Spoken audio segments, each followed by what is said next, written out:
What is going on, Don't Unfriend Me Nation? Welcome to the Don't Unfriend Me Show. Good to have everybody here. I hope your Labor Day was good. Hope you had a good one. Hope you had fun. A lot going on. It's nice to have a few minutes to get everybody on. If you have not had a chance, please go over to the Don't Unfriend Me Show at thedumbshow.com. You can follow, like, share, subscribe, join the mail list, all that. You go over to Facebook at facebook.com/thedumbshowmatt. And that's D-U-M, there's no B. And you can follow us over there on my personal page. You can go to TikTok now and go to, this is the only one that's different. Everything else is at The Dumb Show, but they banned me once. So you can go to thedumbshow.com at TikTok. So it's tiktok.com/thedumbshow.com. Pretty simple. And you will be there. And then you can also go over to Threads. Recently, I guess we're at 1.5 million views on Threads with like 200 followers. I don't understand how that works. Seems like people don't follow. So go over there and follow us. You can go over there and go to Threads, open up the app and type in at The Dumb Show and you'll find us there. Got a bunch of good stuff tonight, whole bunch of fun stuff. You will see that the Documents of Freedom up in the corner right up there are officially on sale. And we are back and we have these. We sold out. We haven't, let me do it upside down. That's fine. I mean, I guess. I don't know why it's upside down. Let's just I mean, I have no idea what's going on. This is a new one for me. Let's see. Nope, that ain't it. Oh, I think I got it. Oh, shoosh. Almost made me sick. Documents of Freedom we'll talk about when we get back. We don't have time right now. We'll whatever. Just be here. 3 minutes.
Swims here. Check out our friend Matthew Spirit at his podcast at The Dumb Show and his website. Yeah, don'tunfriendme.com.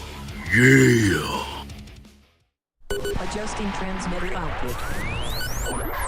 This is the Don't Unfriend Me Show with your hosts Matt, Leroy, Amy, and Olivia. Geopolitics, military analysis, and election coverage. Coming to you live on all major social media channels at The Dumb Show. Honest, direct, unfiltered. We can agree, we can disagree. Just don't unfriend me. How's everybody doing? Matt, you're a racist. Wow.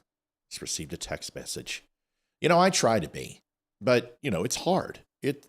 you know, some days I find myself appreciating people who are different than me, and other times I don't. So I do my best, and I try to always strive to be the most racist person I can be. So I appreciate you pointing it out and letting me know and reminding me of what my goals are. It's important. And thank you for reminding me. Welcome to the Don't Unfriend Me show. This is your first time here. You can call in all the way down below, 276-200-2105. We had some very interesting people call in on Friday. We had a lot of trolls, and we haven't done that in a while, and it was nice. It was so nice to do that. I missed you guys last night. We tried to be on, and we were 180 miles out around 5:30, whatever it was, and we're like, just no way we can come and prepare for a show. So we just decided to take it off. Plus, it was Labor Day. It was slow on Facebook, so I figured most people were okay. So we'll have a good show tonight. We'll probably stay a little longer. Olivia is not here tonight, obviously. Neither is Leroy, but I am. I told you I'd talk about the documents of freedom. And I want to thank my buddy Mike who lent me his box, because these have been sold out. In fact, I sold my very last one in my own copy. And I can't remember who I gave it to. Might have been Tara. I don't know. But the point is that I still haven't got mine back. So we are doing a limited run of these for, holidays. And this is usually when people like to give them out. That's when they do really well. But these are all made of wood. They're 100% custom made. They're engraved. This is a 3-dimensional star. You can see that. Goes all the way in. Isn't that cool? Documents of Freedom is engraved as well. And this box is actually custom stained. And it's made from PFC, a Percival Flag Company, a good friend of mine. And what's great is these books that I've had for 5 years. We wound up having a relationship with Arcadia Publishing, who does the books for the Library of Congress. And they gave us an account. And so we have these books. It's Constitution, Declaration of Independence. They're leather bound. It's beautiful on the inside. You can see. Great print. They've got a ton of hand-drawn artwork, but it goes over the Declaration, the Bill of Rights, and the Constitution. The three most principal documents in the world outside of your Bible, right? So these talk about the laws of the mortal coil, and the Bible's obviously the guide and guide on for the mortal soul. But these are absolutely fantastic, and you can actually put them in a library as is. So if you take it like that, you can put them and face them into a book slot, and they sit up there, or you can use it as like a centerpiece and put it in your library. So anyway, they're available over at thedumbshow.com, and all you got to do is type in Documents of Freedom or books, and you'll see them there. And we don't do the 10% off on those. Those are the only things we can't, because it's custom made.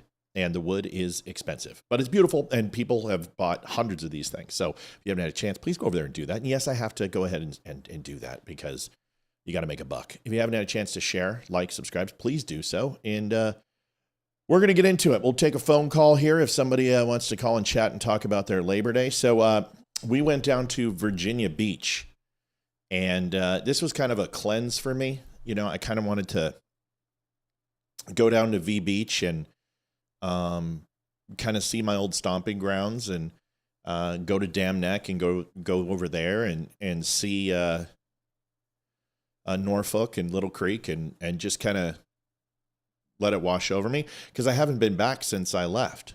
And so it's something I've kind of just stayed away from. But this has been a year of kind of going back to things that I've forgotten or moved away from, and getting back involved.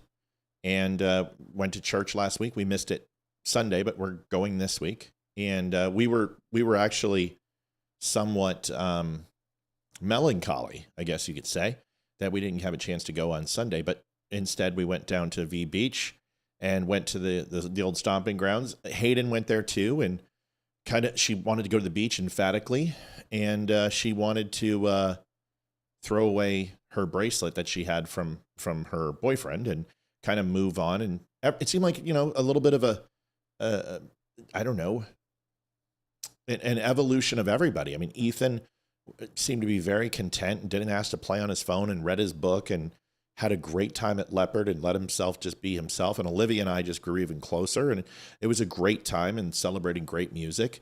And at the end, we went to the beach, and went to V Beach, and right over the West End jetty. And as soon as I got out of the car, And the beach is a big thing for me too, because it was part of my life in California. And then of course, grew up on the beach and then spent a lot of time overseas, and beaches everywhere. And then also in Virginia. So going to those waters again and kind of seeing it, it was just a very good, experience. And as soon as we came out of the car, I looked at the jetty and there's this guy and he's on a longboard. And I could tell he's not controlling this longboard correctly. You can't ride a longboard like a surfboard. It's a completely different thing. You can't maneuver it like that. With a longboard, your arm strength has to be incredible. And if you sit on the back of the board, you're going to lose your control. It's not like a standard surfboard. So he's struggling. And I see him. He's getting pulled. And it was completely on shore. And it was blowing to the rocks. And anyone who knows anything about surfing is, you don't go out in that. And you better stay 150 yards away from that jetty because you're going to get sucked in. So he was floating on the board, and his wife was probably, I don't know, 300 feet away from him. Maybe no less than that, maybe 30 yards. And then he was about 20 yards away from the rocks. And lifeguard tower is maybe not a quarter mile, but that's a good 350, at least 350 feet away, at least 125 yards. And I said, Liv, go get the lifeguard. And she's like, what's going on? Why? And I said, that guy's going to be on the rocks and he's going to get killed. And I can see it. I've been there. I've been in that position. Lifeguard has to come and get me. And I'm a damn good swimmer, and I've had to be saved in that situation.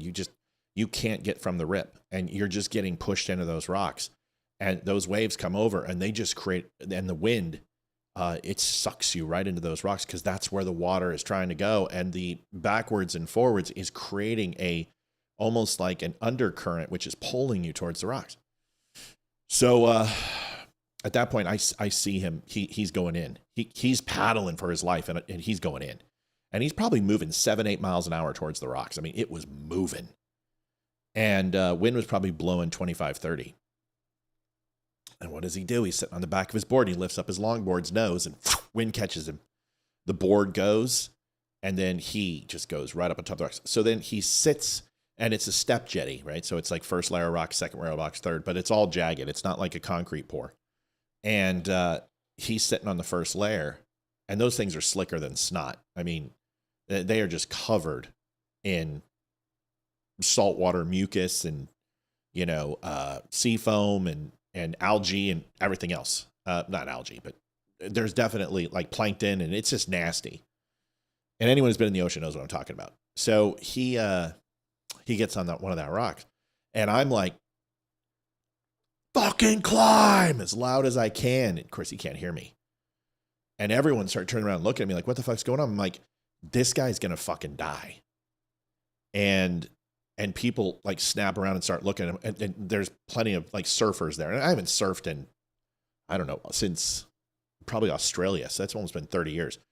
And you can just see that this guy is he's going to dig it. And what's going to happen is waves going to come up, sweep him off, and he's going to smash his head in the rocks, and he's going to go under and he won't come up. And something else we've seen plenty of when you're surfing is you see people go underwater, and, lifeguards try to get to them. But once they're underwater, you're at the mercy of the ocean. So he's sitting on the edge and he's not getting up. And a big ass wave comes up and just wipes him into the next rock. And you can tell ankle, wrist, and shoulder just get frickin' tattooed. And you can see, he gulps water. You can see it. And like at that point, there's no way I could get into the water and help him. If this was 25, 30 years ago, I would have swam right out with him without a buoy or without a lifeguard flotation device. And I would have went out and went after him. And I would have felt comfortable getting to him and getting him out of there if I had a little assistance from somebody else. But if I went in that water, I'd be in the same boat as him. There's just no way. You just can't, unless you are absolutely, 3 to 6% body fat and you're swimming a mile a day, you're just going to burn out in the first 60 seconds and then you're toast. So I mean, and it's helpless because, I want to help him. So at that point, I'm just keep looking at the lifeguards, and lifeguard stands up, and I'm like big arm in the freaking air. And lifeguard comes just running, him and his buddy. And they close. I mean, these guys are in good shape. So they close super fast. And I said, do you guys have a line? And the guy's like, no. I said, don't go in. Don't swim. Just run along the jetty and throw them a line and hoist them up. Don't go in that water, guys. There's no way. And they're like, sir, we got it. And I said, okay, fuck it. You got it. Good. Go. And they went in there and they were stuck. And they got in there. They got the flotation device. They got him off the rock. By that time, he had been splashed like 2 or 3 other times against the rock. They finally grabbed him.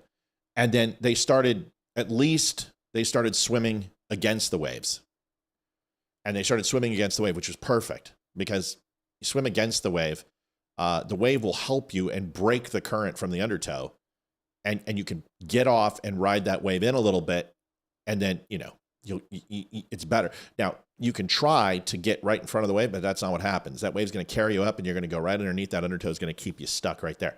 So they started riding against the wave, but they still couldn't get out. It was that strong.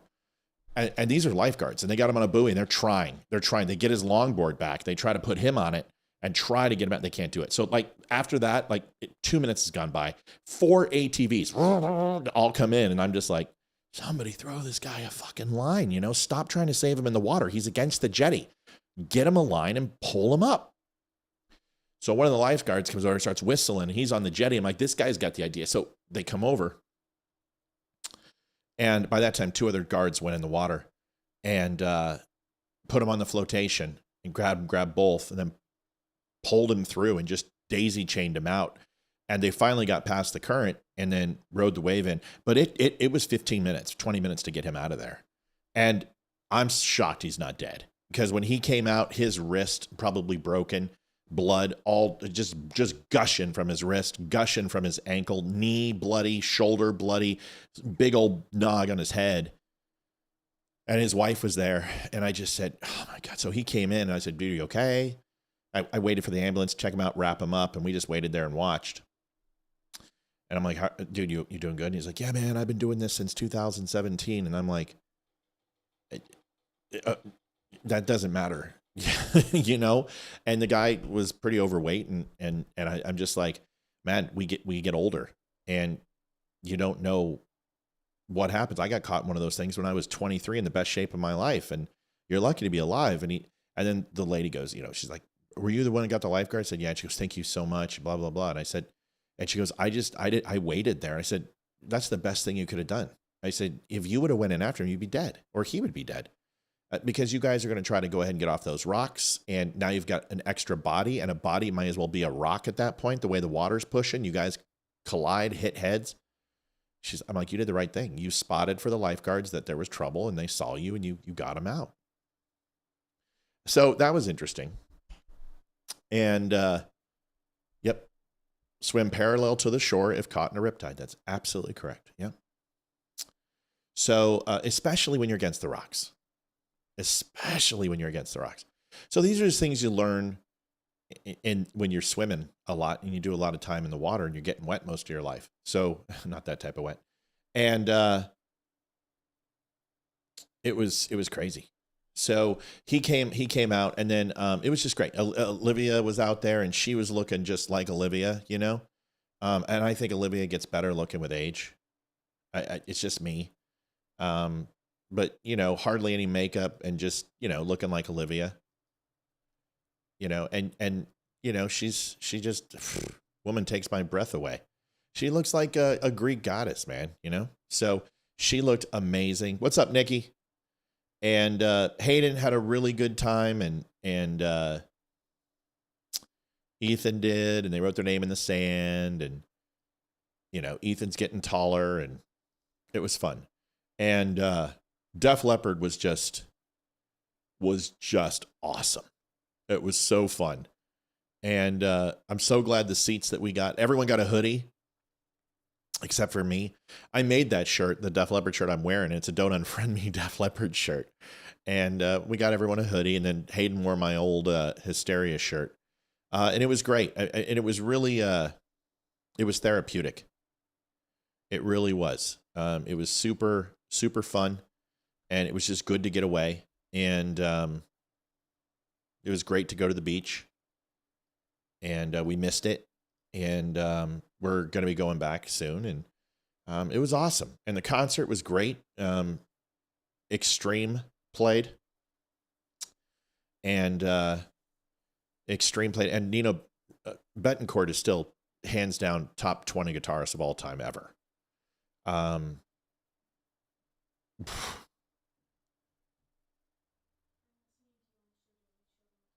Yeah, you want to show him the hoodie? Sure. Come on over here. I'll put the camera on. Go to Mom's station. You can come around this way, son. You're small enough. He's excited to show you guys the hoodie, so he's going to come on over. I got your mic hot too, buddy. Okay. So I'll put you in. So got his hoodie, and then show him the back. They got to see that. Look at that. Yep, got the whole band. You got to go to the mic. Yeah, so, and then on the sleeves, it's all of the places they went: Albuquerque, Milwaukee, Virginia Beach, of course. Yeah. So all of that stuff. So it was really good time. Extreme was good. So yeah, I had really fun. And I told Ethan, I said, Nuno Betancourt, I'd seen Extreme before, and I told him, I said, you're about to see one of the probably top 15 guitarists of all time. He's 20. They don't have enough high quality songs to be a top 15, but Nuno is ridiculous. And when he pulled out the acoustic, I just looked at Ethan and I said, just listen and watch. And he can play everything. At the end, I just had like a little thought in the back of my mind, but I'd pull out like a ukulele and just start singing. Well, I can't even begin to explain it. Unless you play guitar, you just don't understand. But he was augmented seventh, his stretches, he was hitting 7 frets and on an acoustic, and he made an acoustic sound like an electric guitar. And he was playing bass, rhythm, and lead with his finger picking style. I haven't seen finger picking like that since Lindsey Buckingham and Eric Johnson. It was that good. Were you impressed with his guitar playing? Yeah. Yeah, I mean, he made Phil Collen look like an amateur, and Phil Collen is a hell of a guitarist. I mean, Phil Collen's probably top 50 of all time.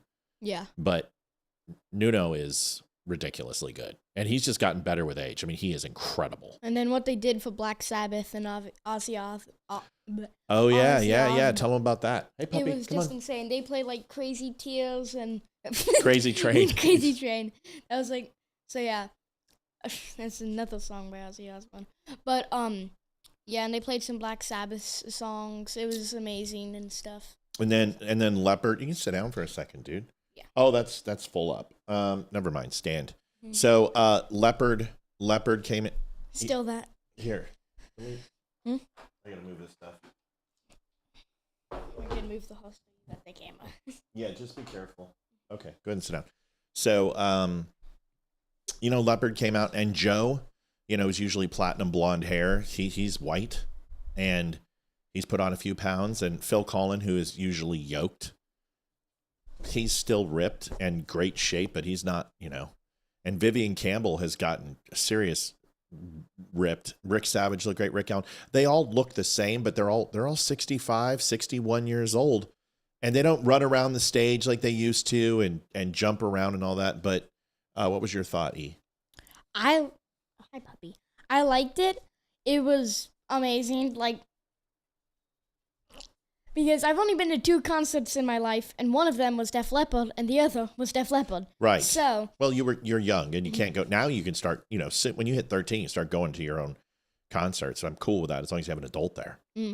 And thank you. And when I was 5, I think we went to Toyota Stadium in Texas, and we saw Def Leppard. Oh, puppy. I'll be back. You get that. You come back and tell us. So anyway, it was a great night, and the set list was fantastic. And one of the things, you better run. She's got to go. So one of the things that's really, really cool is, I've seen Def Leppard. This was 14 times, and there isn't a song that I haven't heard played live that I've wanted to, except for 2. One of them is Paper Sun, which we'll never hear again because it's like White Lightning. It's an ode to Steve Clark, and it's just not going to be played again. And White Lightning was written by Joe and Rick, and Phil wrote Paper Sun in memory of Steve.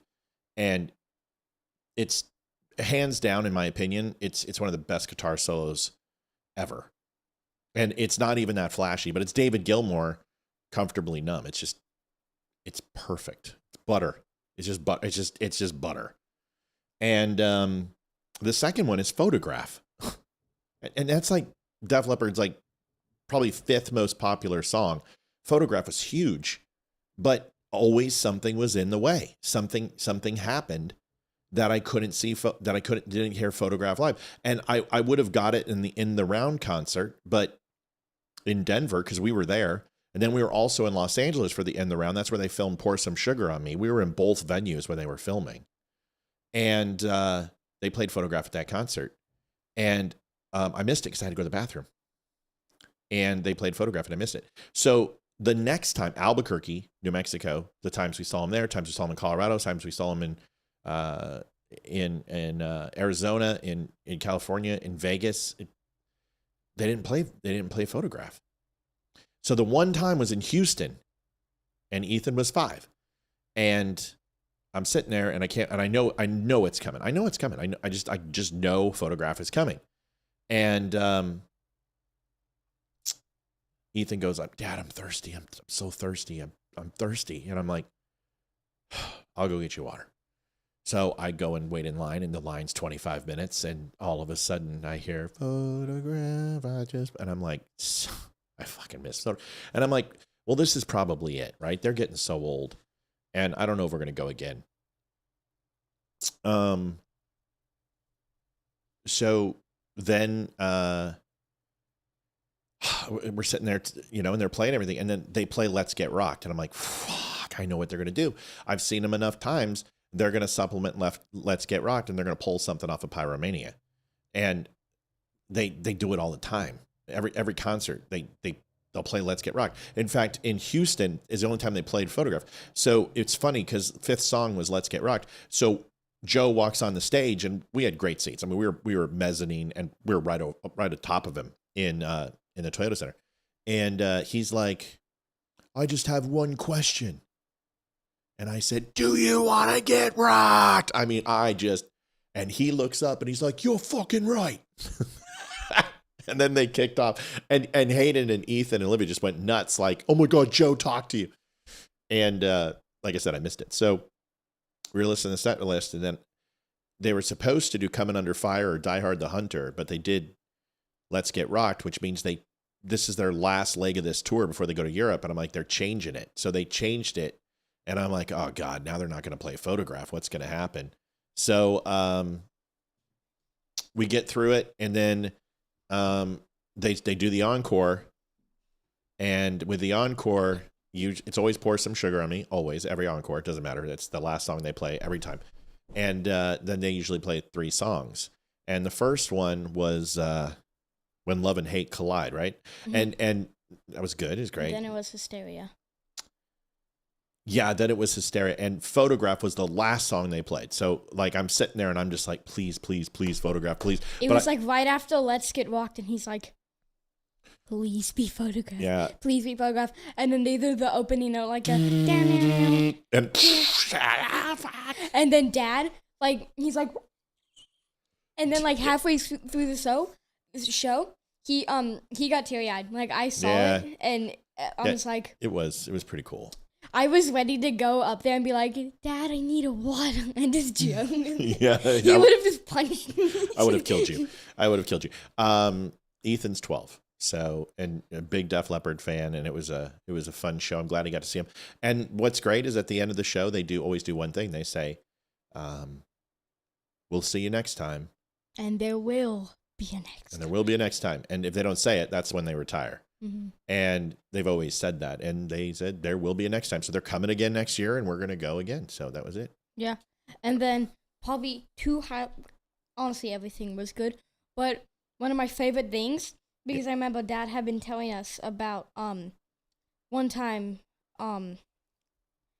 he went to Def Leppard concert in California or wherever, and it was like Hysteria tour or something, or just something like that, and they had curtains. It was like a 360 thing, and they had like the Hysteria like glow in the dark logo on them, and right after you could hear Joe do basically say, "Welcome to my show," and then they just drop and then they start playing songs. So they do stage fright. And then, just you and me, babe, we got the whole damn night to go. And then the curtain, the Hysteria logo drops. Yeah. And then when they did that at the beginning of show, because they had this like whole entire countdown, it's like pyro clock or something. Yeah. So they did a lot of Pyromania songs, which I was good because I love that album. They killed it. Yeah, they did great in Pyromania. And when they did that, and I'm like, oh, I love this. And then right when they opened, like right when it hit 0, he went, I said, welcome to my show. And I'm like, ugh. Yeah, and they did the curtain for the In the Round, and then when they did Adrenalize, they did the curtain, and they've surrendered it. But the curtain is great. I mean, it literally is just a 100-foot tall by 200, 300-foot. I mean, it's just giant black curtain that's all under black light, and the Hysteria logo looks sick. And it's just, it was a very cool thing. So they did that for the Vegas tour as well. So listen, this isn't a Def Leppard show, but we're just excited, and I'm going to take a half hour and tell you all about it, and then we'll extend the show tonight because I owe you a couple extra minutes from last night. But that was it. Any other thing? And then I loved Let It Go. Yeah, they really did a good job on that. I love that song. And when you showed it, well, I've heard it before, and then he showed it to me like 2 days before he went to the concert, and I'm like, yeah, I love that song again. And when they opened it, I'm like, yeah, it was pretty good. I mean, High and Dry, great album. A lot of people don't. I mean, Def Leppard fans just pour some sugar on me and Hysteria, and Two Steps Behind and stuff. But, real fans know all their music, and, High and Dry is a great album. But Pyromania, I really rediscovered that album. It really, truly is as good as Hysteria, if not better. It's a different type of Def Leppard. Rick Allen's got both arms. It's a different groove. It's a different feel. It's a good thing. And then Steve Clark is such a huge addition when he came in. But anyway, that's it. So, hey, there we go. Mm-hmm. And then Denny's afterwards. Oh God, that was so funny. So there was a soda bottle, and you would dump it, and it would take like 10 seconds, and then like the smallest little bit of soap would just. Yeah, and it was like 1 a.m, and we were just like so freaking done. And we were punch drunk and stuff. Yeah. And we were just like it came out, and we were just like we were dying like laughing for like 5 minutes. Certainly not funny now, but it was funny then, and it's hilarious. All right, get out of here. I gotta show you. And then I lost my voice, and then during photograph, I was trying to hit the notes and just hold it out, and Mom was next to me, and she could hear my voice going, ah! Like, yeah, you guys were like, the thing is, I was next to Hayden, and Hayden, like Joe, he's lost a step. I mean, but there's nobody who sings like Joe Elliott at 65 years old. David Gilmour doesn't sing like that, but it would be like Freddie Mercury if he was still alive singing at 65. George Michael lost a step. Joe Elliott has lost some high range, but his power is still there. But Hayden was filling in for him, which was great because everyone knows Hayden can sing. And when he was hitting those high notes, Hayden was filling the gap. So it sounded amazing. So I don't know what was Joe and what was Hayden, because they have similar range. And we played Rock Band the night before, so you guys get to hear Hayden. She can belt. I mean, that girl can sing. And anyway, that's it. Get out of here. I got to show you. And then I'm looking at chat. Kimberly Ann. Yes, Foolin'. Great song. Yeah, Foolin's a great song. Peace. All right. I got something to say. I screamed that part. It's better to burn out than fade away. All right, get out. Love you. Leave. Love you too. All right. So now we'll start the show. Thanks, buddy. Hey, donations. I think there's one. Get it in. Okay, bye. So that was it. It was a fun show. It was a good show. If you have not been to Def Leppard, you need to go. If you like their stuff, they put on a very good show. And it's not just a bunch of old guys. They related to the crowd. I mean, there was like 25,000 people. They sold every seat. It was jam-packed. And for a band who's been touring for almost 50 years to still jam a house full is incredible. I mean, 25,000 is a lot of people. And sure, they're not selling out NFL stadiums, but they used to.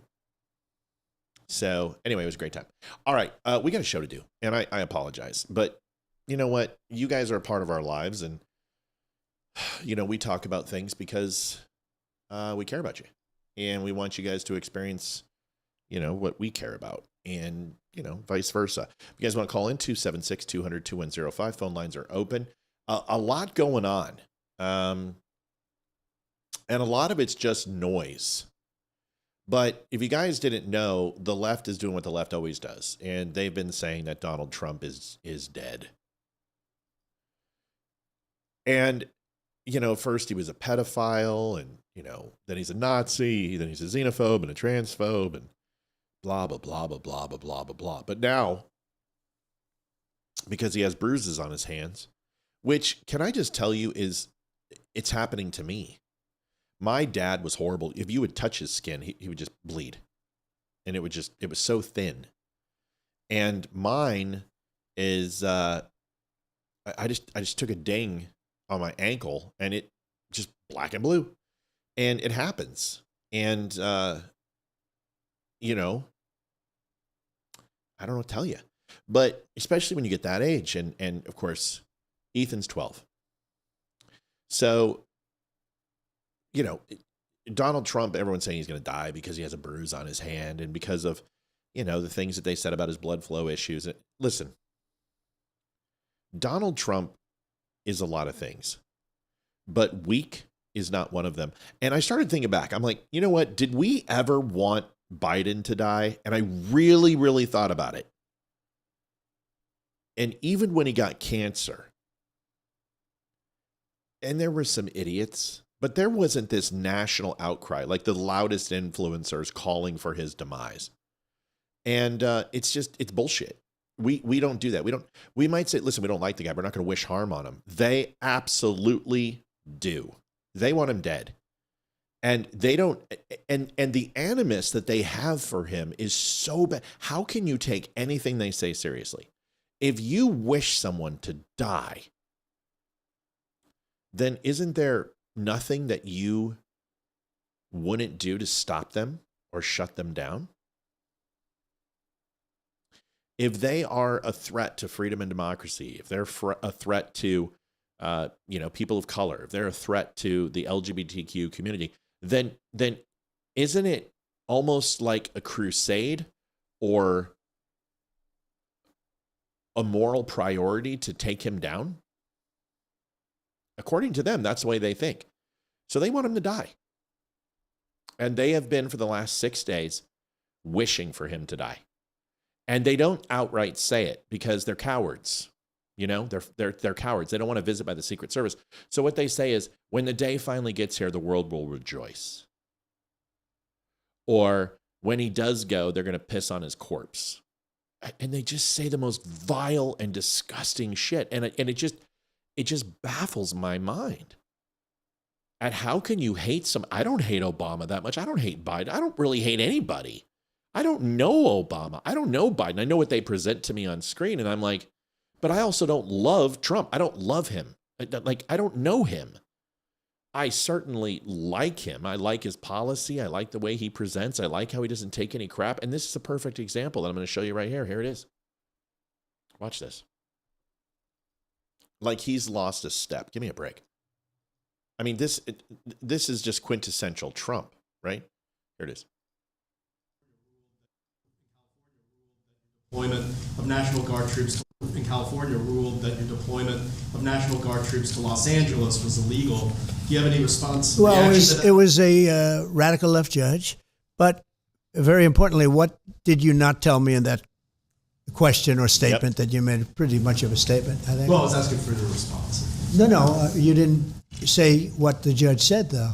The judge said, but you can leave the 300 people that you already have in place. They can continue to be in place. That's all we need. But why didn't you put that as part of your statement? Because the same judge ruled exactly as you said, except the judge said that you could leave the 300 people that you already have in place. They can stay, they can remain, they can do what they have to do. Thank you very much, everybody. In California ruled that your deployment of National Guard troops to Los Angeles was illegal. Do you have any response? Well, reaction to that? it was a radical left judge. So what they're referring to is California when he deployed the National Guard. The judge said that he can't deploy any more troops until until it goes to the appellate process.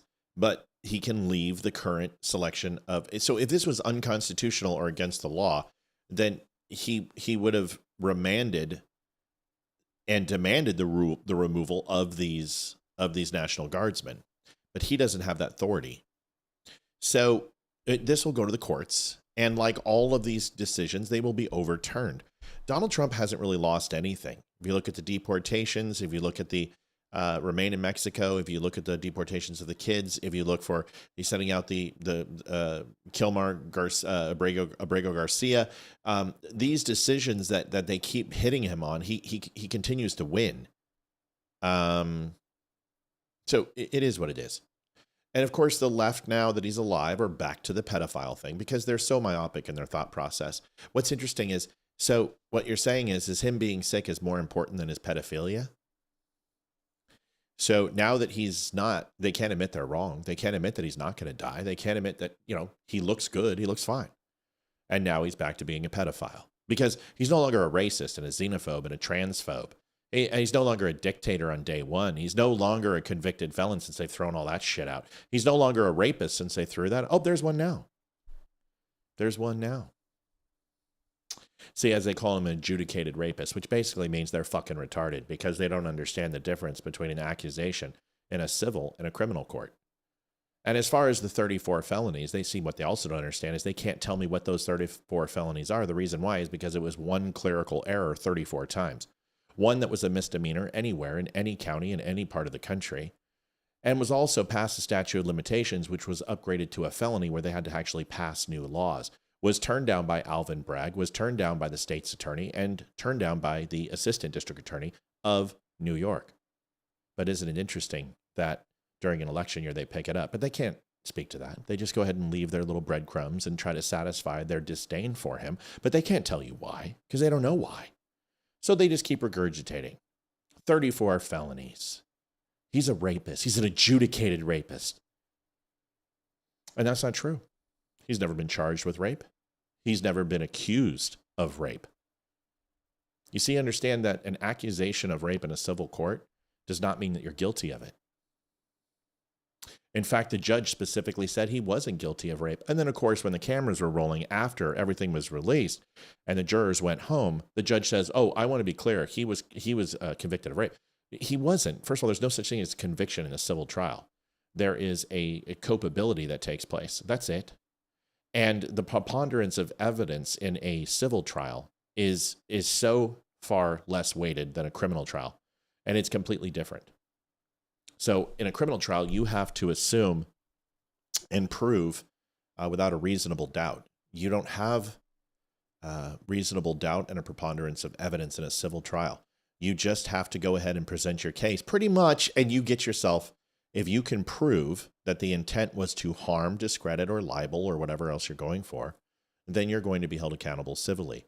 But then we have to take a look at the penalty, $9 million, then put to $98 million. He's never going to pay a penny of that because he's going to get that overturned as well. So they're going to continue to do what they always do.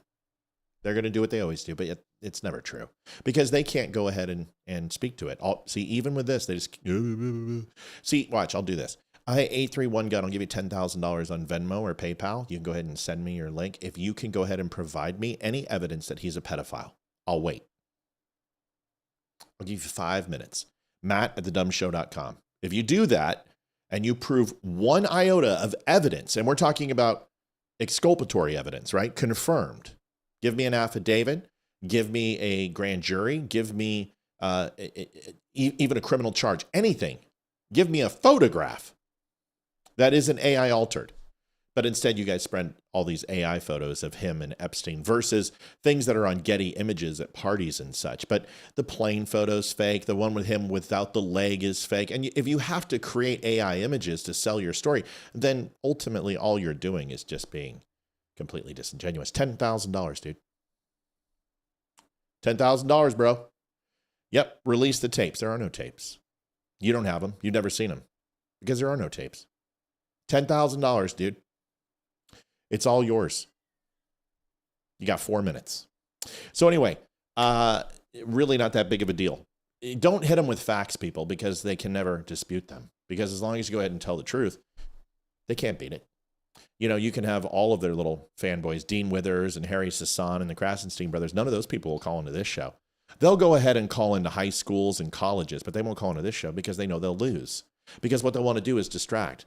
They'll want to change the narrative. They want to go ahead and just repeat the same talking points over and over, but they can never prove it. And here's a perfect example, $10,000. Give me one piece of exculpatory evidence that Donald Trump is a pedophile. It's that simple. If you are saying he's a pedophile, then you should have the evidence. 3 minutes. I can't tell you how many times over 5 years we've done this. Nobody ever calls in because they're cowards. They don't have any proof. And they know that they don't have any proof. So we just laugh at them. Here is Canada. Crown Royal is closing a bottling plant in Ontario, Canada, and moving it to the U.S. That's interesting. I thought all the tariffs were going to be paid off to the consumer. Why would a CEO of a Canadian company leave Canada to come to the U.S. to pay more? Oh, is it because the tariffs are working? Is it possibly because now the actual global economy is reacting to the United States versus reacting to what could happen, but actually seeing that Donald Trump is serious about these tariffs and now has changed the fluctuation of the markets? And yes, we're paying a little bit more. Everyone knew we would. But remember, we said it was a long game. It wasn't a short game. But now you have people leaving Canada. Didn't Canada pull their alcohol from their shelves that was U.S. made? And now Crown Royal is leaving? Hey, bud, you got 2 minutes. Where's the proof? You don't have any. So you thought you'd come on and scream pedo and that anybody would say, oh, really? You hurt my feelings. First of all, if Donald Trump's a pedophile and we find out that that's true, they can put him out of the jail. And I bet you that we react completely different than you, especially when it came to Joe Biden, Mr. Autopen, and $1 billion to Burisma, and 27 offshore accounts and shell companies, and classified documents more than Donald Trump had, and had higher designations than Donald Trump. Where did you go? Where are you? How come you're only mad at Donald Trump? And the thing is you can't name a policy. All you can name is your talking points from CNN. And this is how shallow you've become. You guys used to be the party of education. Now you're the party of just of prepubescent teenagers. It's not even remotely challenging. It's just boring.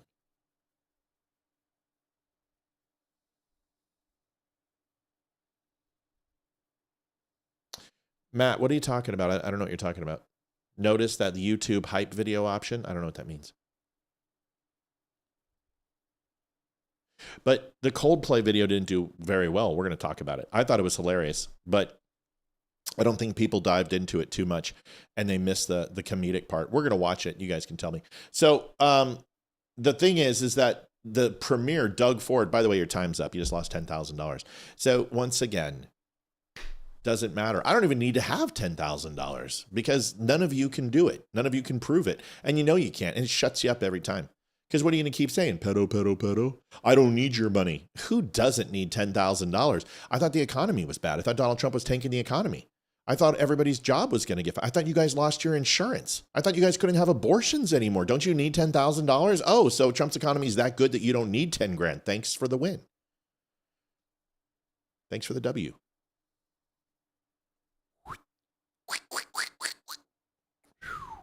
See how I do that?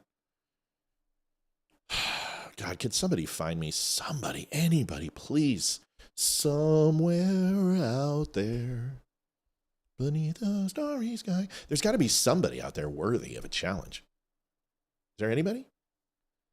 I mean, I understand you're not going to get Charlie Kirk and Ben Shapiro, but you can at least take me down. I'm just an amateur. You should be able to take me down easily, but for some reason, this pedestal remains strong, built on an iron foundation. Here is the premier, Doug Ford. I know we have a lot of Canucks in the audience. So you know something? But this guy threatens the CEO. Threatens him. Because he's butthurt. Here it is. Well, so you know something, a message to the CEO in France. You hurt my people, I'm going to hurt you. Ooh. You're going to feel the pain in February when these people don't have a paycheck. And I'm going to stand up for the people of Ontario. And I encourage all of Canadians, Have them move to the United States legally. all of Ontarians, stand up for the people. Because you don't know if you're next. But the thing that ticks me off, I get it. I get that companies move back and forth. But what I don't get, when you're someone's largest customer in North America, you're going after the largest customer. You know something? I always say smart people aren't too smart. And you guys are about as dumb Smart people too. You Canadians are losing it. as a bag of hammers for doing this. So, you know something? I found a bottle, and I don't even drink, of Crown Royal, right? I see that Crown Royal. I saw it at home. So this is what I think about Crown Royal. That's what they could do. Oh, And I think God, don't do it. Stop. Oh, no. God. Oh. An inferior bottle of liquor hitting the... Oh. What if it was a Sutherford? everyone else should do the same thing. Start supporting companies. Dude, you might want to take out the stop flow in the middle because it's not going to pour as fast. And so you don't have to sit there for 20 minutes and look like a complete fucking idiot. I mean, since smart people aren't smart. Speaking of bag of hammers, wouldn't that have been easier? Is just get a hammer and smash it? Maybe you guys could go ahead and crack it and put it across one of the bows of your naval vessels in your vast... Oh, sorry. That make whiskey here by Ontario people. That's what we need to do is support each other. It's gonna be You know here a something? while. I'm gonna This thing just won't empty. It's the gift that keeps on. What you're doing is you're selling Crown. Look how much Crown you get. People are going to be like, it's a never-ending bottle. This is like the Bishop's Wife and the never-ending bottle of sherry. If you haven't watched The Bishop's Wife, do it. Bishop's Wife, you'll understand. make this even come out quicker. Yeah, take the stop flow out. You fucking moron. Obviously, a guy who has never had a drink in his life and desperately needs one. Because it's not coming out. I know Mayor Barry wants to lie on. The reason why, sir, is because you actually have to have the airflow. When you do that, you create a vacuum, and that air pocket will go ahead and hold that liquid from dropping down. So you have to go ahead and turn it at a certain angle. They do this, so if the bottle tips up, oh my God. I really don't have the patience tonight. The floor right now with his mouth open. No thanks. But no, I wish I could get this out coming out quicker, but I'll stand here until it's all. Why don't you all just done. smash Anyways, it, you folks, pussy? Thank you, my brothers and sisters in Unifor over at Crown Royal. We should go back to him at like 12 midnight. Just please drain. Turn it to the side. 7 degrees from flat, dude. 7 degrees. That's all it takes, and you'll have a clean pour.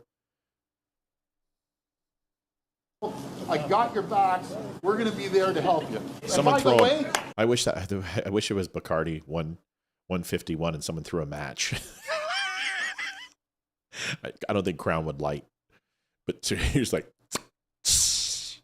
enjoy that, buddy. I'm going to send you the cleaning bill to Crown Royal too. Anyways, folks, that's it. Political This might take a theater. little while. Swirl it like a tornado, boss. Swirl it Oh, like you know what to do then. Here, you want a shot? Go ahead. Pull the stop flow. It's plastic. Get a key. Get a pocket knife. Get a Kotex. Whatever it takes, Bubba, and just pop the stop. It comes out. You want to know why? Because they're going to put a pour spout in it as soon as it gets to the freaking bar. We would have a pair of needle nose pliers. You just go ahead and you go into the cross and pull it right out. Pop your spout in. You're good to go. Don't know how to do that? There you go. You got a whole bunch of guys there that'll help you. Yeah, I know. So, anyways, that's how I feel. Wow, dude, that was what a demonstration. Well, so you know, I something, always a thought message we you should don't even never drink. invade Get it. Canada because I was like, we should invade Canada. Like at this point, I'm all down for it. I'm here for it. Let's invade Canada. Let's just get it done because that's pathetic. I mean, seriously, come on. come on. It's a joke. So we have reached out to, Maggie says you can't fix stupid. You certainly can't, Maggie. Yeah, a lot of planning. You think somebody'd say, hey, should we go ahead and grab this bottle? And, hey, man, this is what it's all about. Can we go ahead and grab this bottle? And that's Australian. I need to do a good connect. I need Mel on the phone.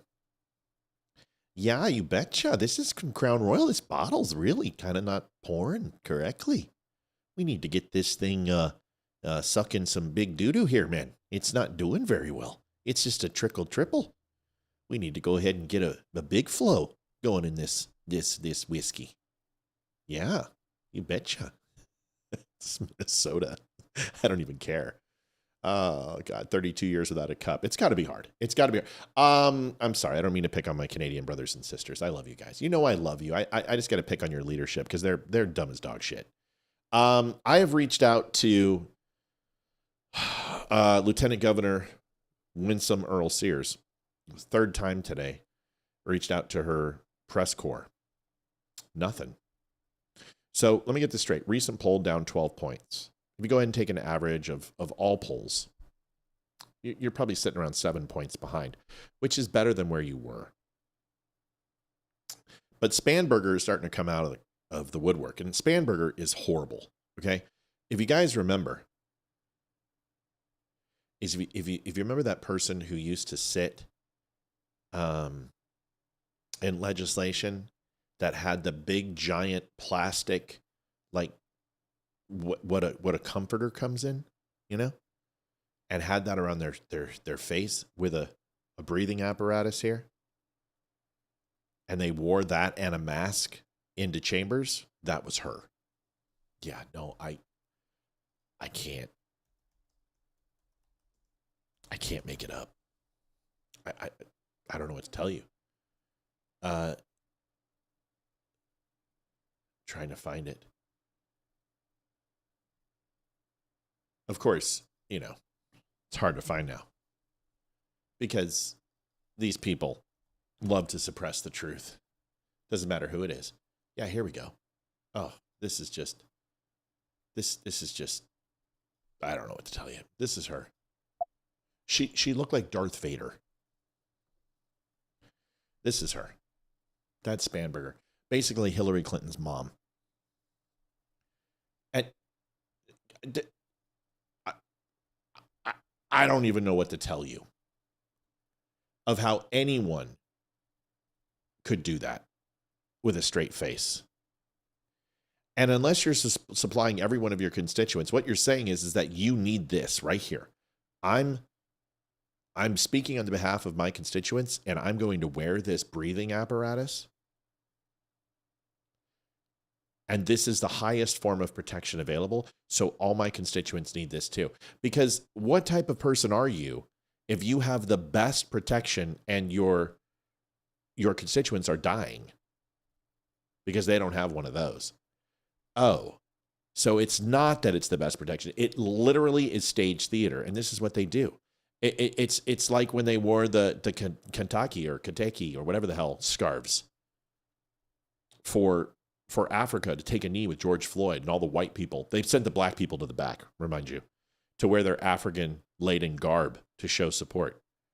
It's just like with Kilmar Bragio Garcia. Oh, he's a Maryland dad. Oh, tragedy.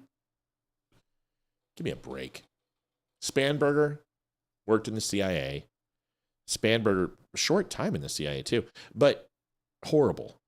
Wants to go after guns, wants to expand abortion, wants to go ahead and support transgenders in female sports and in schools, transgender bathrooms. She's horrible. But I've reached out to Lieutenant Governor Sears, and I will tell you, it's not that everyone has to come on my show, because maybe I'm just not your cup of tea. But if you want to talk to 40,000 Virginians, you might want to come on the show.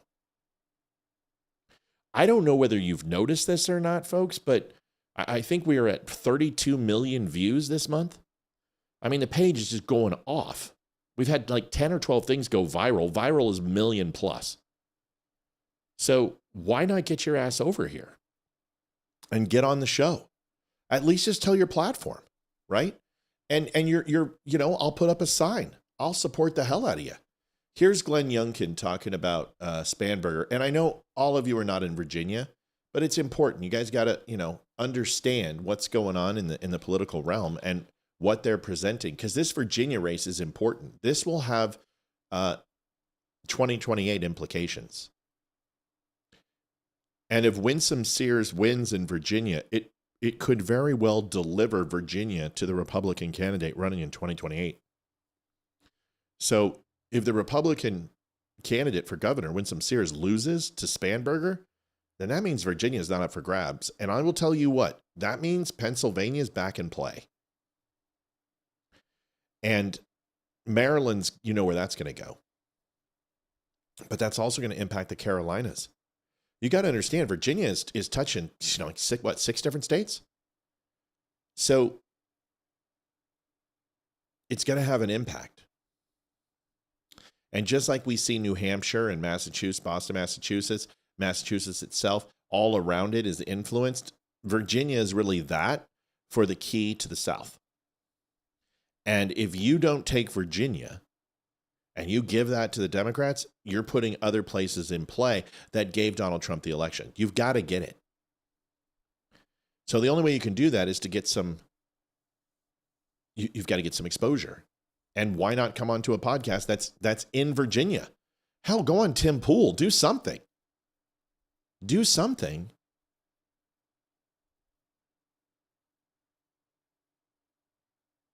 Matt, will you send me details on that, buddy? I don't know what that is. I don't know anything about YouTube. YouTube banned me, and I came back.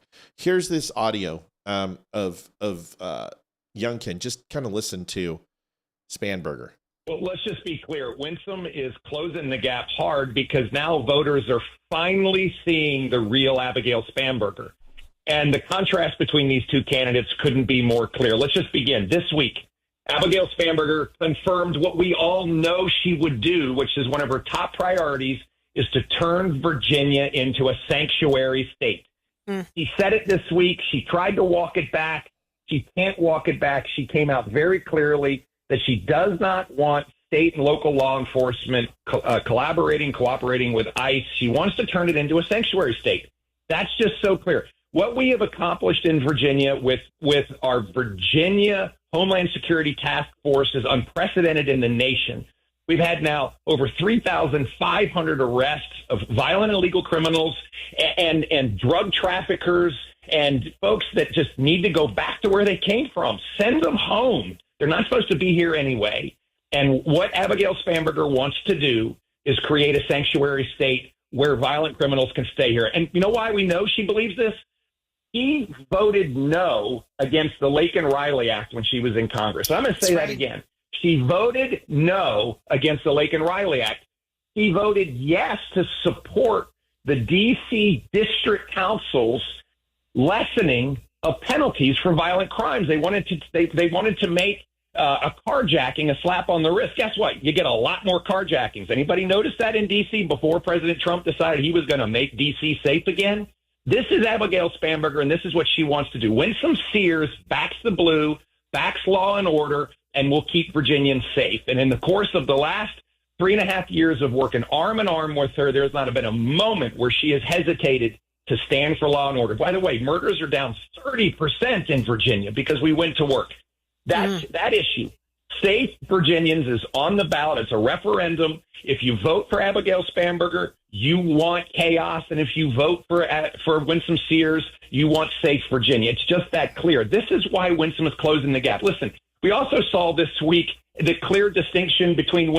See, this is the thing, is that Youngkin is a very clear candidate for 2028. And yes, J.D. Vance, as long as things continue and his popularity, Donald Trump's going to have to let go of the reins a little bit. And in the last year and a half, so he's going to have to let J.D. get some more experience. You didn't... red lipstick isn't your color. That was some funny shit, CJ Jenkins says. Thank you, CJ. We'll show that video here in a second. But the point is Youngkin is a very smart man, and he can't win this for Sears. But as soon as this election happens, Youngkin, you're going to start hearing rumblings for president. Remember, 2 years, Donald Trump really started flirting with the idea in November, December of 2022 about his intentions to run in 2024. So presidential elections are getting closer and closer, are further and further away from their November date. And it used to be 12 months to whatever. Now it's 18 to 24 months. So Youngkin, after this election, will really depend on what he does. Now, the billionaires want Youngkin because he's one of them.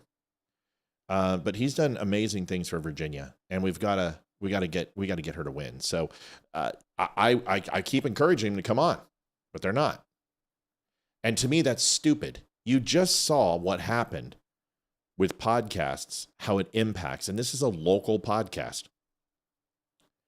And it's in Virginia, and it gives her a voice, and it's not going to be a hostile area. I mean, I'm going to ask her questions, and I'm going to challenge her on some things, of course. But this is a platform for her to go ahead and turn, a lot of libertarians' minds, which we have a ton of on this show. We have a lot of people who are middle of the road. They're not Republican or Democrat. So even if it's 1,000 votes that this influences, that's a difference between winning and losing. So I really wish they would take us up on it. We'll see. Political commentator talks about the census, and CNN almost literally has kittens. And reason why is they essentially say that the census, that there were a ton of errors, and those errors went in the corner of the red states. And we know this. I mean, just if you go ahead and take California alone, but this is why sanctuary cities are so important. Listen, folks, listen to me right now. Sanctuary cities are bad for business.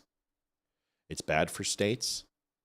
It's a sieve of a leaking, constant nanny state, and you have to provide more security. You have to provide more police, healthcare,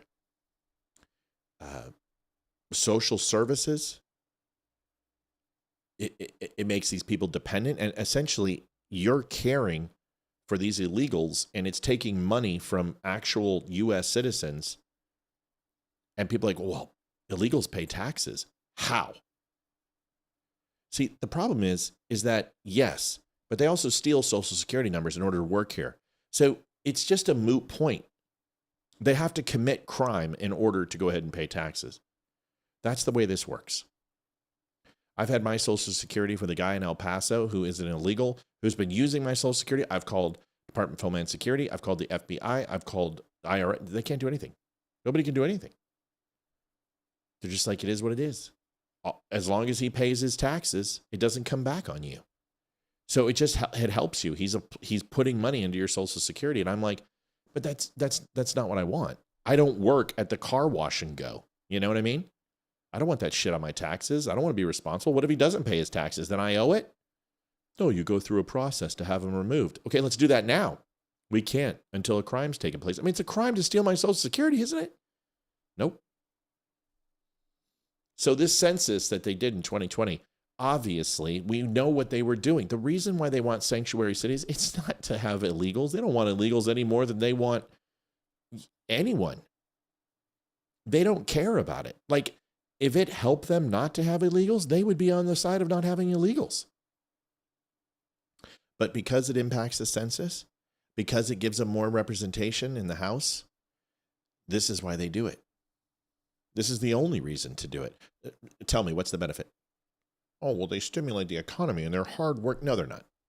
No, they're not. I'm sorry. You need them for cheap labor. You need them for slave labor.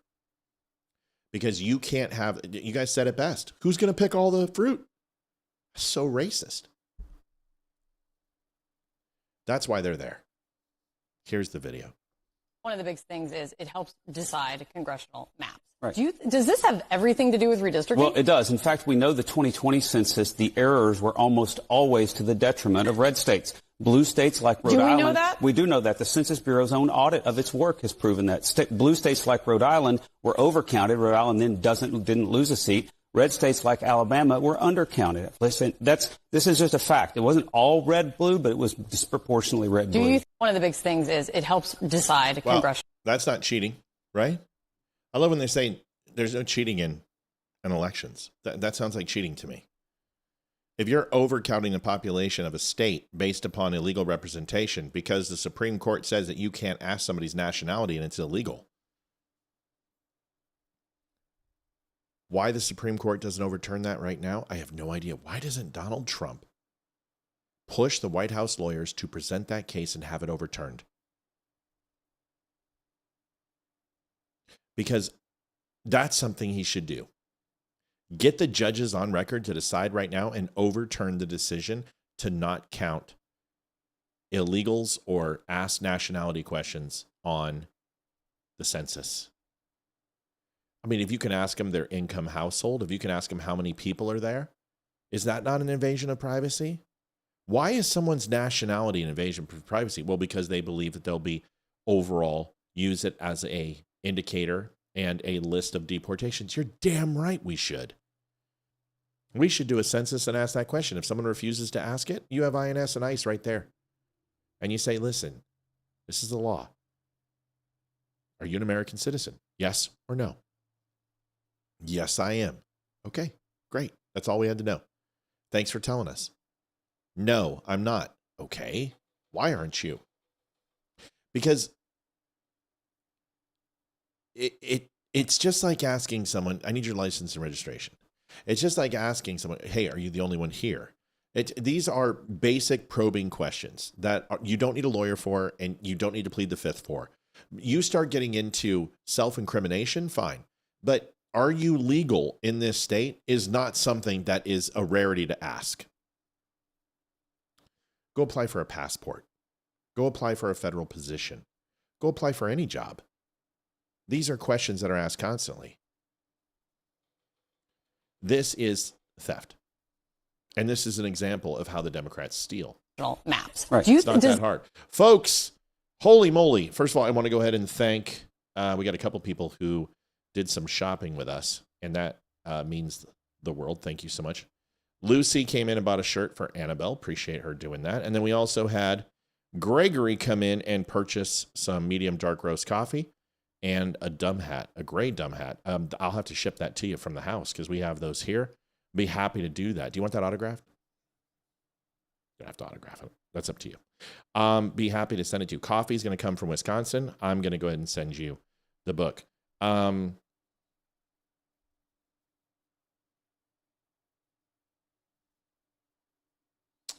Paul says, Matt, may I be brutally honest with you, brother? I think the left would tear you up. We know the truth, but she would have to defend herself against your sense of humor. That would clip you and say, see what she stands for? Doubtful. Really doubtful. Destroying my credibility is just going to help me. That's not going to hurt me. Sense of humor, you can clip me out of context, but that's not going to matter. Because here's the deal. Is they would try to go, like, if I was J6 supporter, yeah. If I was anti-vax, sure. If I was stolen election, sure. But to say that this guy has a sense of humor about things, I don't think so. I really don't. I don't think that's it. I think she's not going on any podcasts. And very similar to Hung Kao, is doing nothing. So the left can do whatever they want because they didn't come after me with Brandon Michon, and they could have. And they didn't come after me with Eli Crane. See, doing a podcast doesn't mean that she's in bed with me. Doing a podcast means that I have an audience. And how are they going to say that with Howard Stern? How are they going to do that with Cenk Uygur? How are they going to go ahead and say that with half the people who are literally the influencers are wishing Donald Trump dies? So association is not that big of a deal. And honestly, all the left does is propel me forward, and more people are going to watch and tune in. And that's going to get her message out. And people are going to say, so? Association with him? Who cares? He's not a Nazi. He's not an alt-right winger. Because they can't prove that in any way, shape. Hey, baby. Come here, puppy. Hi. You come lay down with me? Hi. Come lay down. Hi, sweetheart. So, I appreciate that, but the left can try to tear me up all they want, and like I said, all that's going to do is just give me more ammunition to blast them with. But these politicians don't think. They really don't. And the way that they think is if they don't know somebody or it's not Fox News, it's not worthwhile. But that's the old way of thinking. The new way of thinking should be that if you go on this podcast, you're going to get offers to go on other podcasts. Then you open up maybe Dave Bondi or Kevin Steele or Lara Logan or Roseanne Barr, because the network will see that you're available, and then it encourages them to bring more people into the fold and other podcasters. But once again, I mean, I understand where you're coming from, but it's just, I think you're giving me too much credit that how influential I would be. And if the left came after me, they're going to get their asses handed to them. What are they going to do? They're going to pull up, oh, he said a black joke. He made a Jew joke. He made a Mexican joke. He made a white person joke. He made a woman's joke. He made a trans joke. Yep, sure did. And I'll stand by it. Did you say? Yes, I did. Yep, I did. Well, don't you think that that's insensitive? Yep, probably. Well, don't you think you may have hurt someone's feelings? Could be. Now what? Who cares? You have called us Nazis and transphobes and xenophobes and called us maggots. And you're going to fucking sit here and tell me that my sense of humor bothers you when I've never said the word libtard in my life, or snowflake, or called someone a liblab or an effing lefty or a commie in my life. But you're going to sit here and you're going to clutch pearls? Give me a break. You know what I mean? I don't know. Ash, pick a lane. Just lay down, sweetie. Okay, bye. Folks, we need to get some donations in here. We're at $51.99, and we missed Monday, and we got to get this going. So let me go ahead and get this started, and we're going to do a quick commercial break. We'll be right back. No trivia question tonight because I don't have one. JD, I'm sorry, man. It was kind of crazy. Let me see if I can come up with one real quick. Ethan, you pay attention to donations, buddy. Hold on.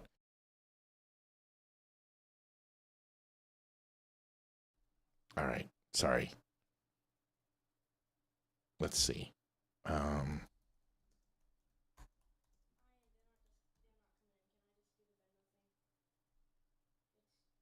Did you hit refresh? They have to pop up, son. I don't understand what that means. It's not supposed to be in the email. You're supposed to go into the app. Why did you do it that way? I told you not to listen to your mom. You got to do it my way, okay? Because I know what I'm doing. Are you in Venmo? Okay, PayPal. Are you in PayPal? Bring me my phone back, buddy. You got to help me out here, bud. All right. Sorry. It's too hard to run a show by myself anyway. And then, you got the kid watching baseball and not focused on what he's supposed to do. He's supposed to be helping dad out tonight. And you think after Def Leppard in Virginia Beach. Here is the speculation over Trump's death. We're going to go ahead and watch this. Trump supporters more MAGA influence. Much of Biden's presidency hearing, Trump supporters more MAGA influencers kind of documenting every day, Biden stumbled on getting on the plane, or he walked a certain way, or he looked a certain way today. And now we're sort of seeing that flip on its head with Democrats taking that approach. And why did we have to document it? Because nobody else would. Hold on a second. You had an opportunity to ask the president today about this, and you did not. Why? Well, because when he got on the phone and sounded very much alive, I thought it would sound kind of stupid, frankly, to ask an alive person if they were dead. But I'll tell you who is a complete piece of shit. I'm going to tell you right now. There have been a lot of swear words at this table today. Tim Walz, okay? the governor of Minnesota, holding up a phone in front of a rally saying, well, we thought we were going to wake up and find out the president had died. Someday it'll happen. Someday it'll happen. I used to say he was the biggest buffoon in American politics, but it's worse now. No political official, no elected official should be walking around saying, well, I'm Much of Biden's presidency. I couldn't agree more. And here is Tim Walz doing his thing. I think I saved the clip. Pretty sure I saved the clip. Yes, I did. This irrelevant piece of sugar muffins. You get up in the morning and you doom scroll through things, and although I will say this, the last few days you woke up thinking there might be news. Just saying. There will be news sometime, just so you know, there will be news. You get up in the morning and you doom scroll through things. So we've already touched on this. We've already touched on the left and what they do. And these are the people who there's no accountability. You know, here's the thing. This whole Epstein list shit, at least Republicans held him accountable. At least people are challenging the thought process. Greg Harrison donated $53.28. Thank you, Greg. Is that right, Ethan? Thank you, Greg. I really appreciate you very much. That's a huge donation. And couldn't... Ethan, are you sure? I think that's a...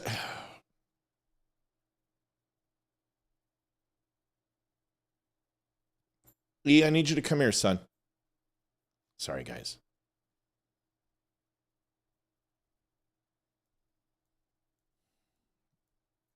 Ethan, did you check to see if that was a purchase or is that a donation? It's a donate. It's not a donation. It's a purchase. I need you to get on the phone with your mom right now. Okay? And I need you to have your mom go through with you and see what you can do to help to find these, okay? I know it's a lot, but E, you've got to pay attention. You have to read the email. It's not, I need you to take that out. Do you know how to do that? No. Don't tell me you know how to do something if you don't know how to do it because you're just going to screw it up. Do you know how to take it out? Go call your mother. All right.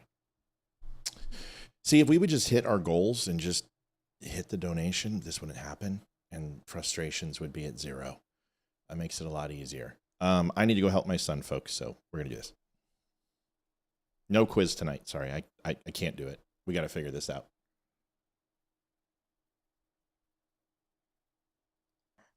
Hi, I'm Olivia Spear, host of The Dumb Show. For 3.5 years, we never asked for donations, but after Facebook demonetized us for speaking the truth, we've had to turn to the one thing big tech can't cancel: you. I'm Hayden, Matt and Olivia's daughter. This show's never chased sponsors or sold out. We've built something honest, and it's thanks to you. I'm Ethan, their son. Every share, every dollar, every message, you're the reason we can keep calling out the BS and bringing color back to the world going gray. If you want to help, we take PayPal, Venmo, or snail mail. You can send it to P.O. Box 2, Round Hill, Virginia 20142. Can't donate? No problem. Just share the show with someone who needs to hear it. Thanks for helping us stay loud, proud, and completely uncensored. You can donate at thedumbshow.com/donate. You know what happens when you turn the dial harder? You can make a harder grimace. The harder you grimace, the more effective it is. You tighten it so freaking I can't do it. I can't untighten That's what she said. That's what she's... Oof. Coming in with it. Pound it. Pound it. Pound. Child got 15. Ethan, you look like a hippie. Totally tubular. You know this is recording, right? Okay, let's go. Smile. Donate. Don't start with me. Donations. Every time you don't smile, I'm going to punch you in the ribs. Donations. Take one. Scene one. Ready. Set. Ethan.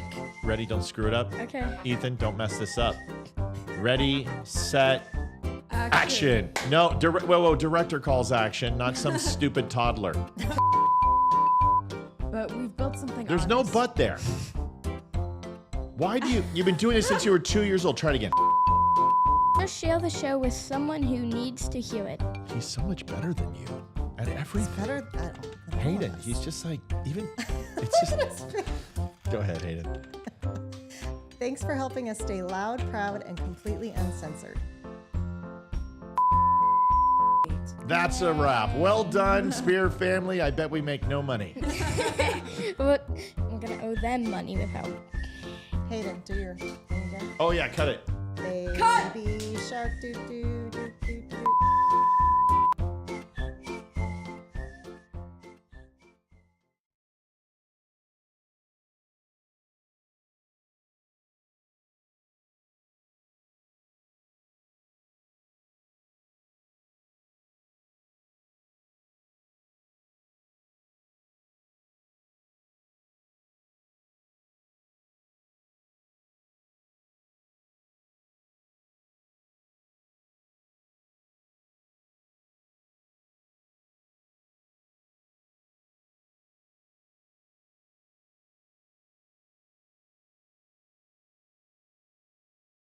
Sorry, folks. We're trying to figure this stuff out, and I appreciate your patience. Yeah.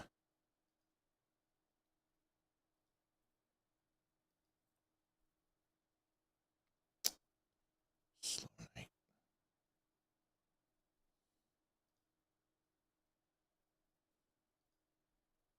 All right. As far as trivia, I do apologize. We'll have to do it tomorrow night. I didn't have time to get a question. I'm going to go over a quick video that we did today. Did two of them. One was Donald Trump, and he had a chance to talk to the press today after his demise, and divulged that this took place, and 12, I believe, narco terrorists were taken out. 11 Tren de Aragua were bringing in narcotics on this high-speed boat. You can see literally the cache of drugs in the back of the boat right here. And this is what happened. Watch this. Over the last few minutes, literally shot out a boat, a drug-carrying boat, a lot of drugs in that boat.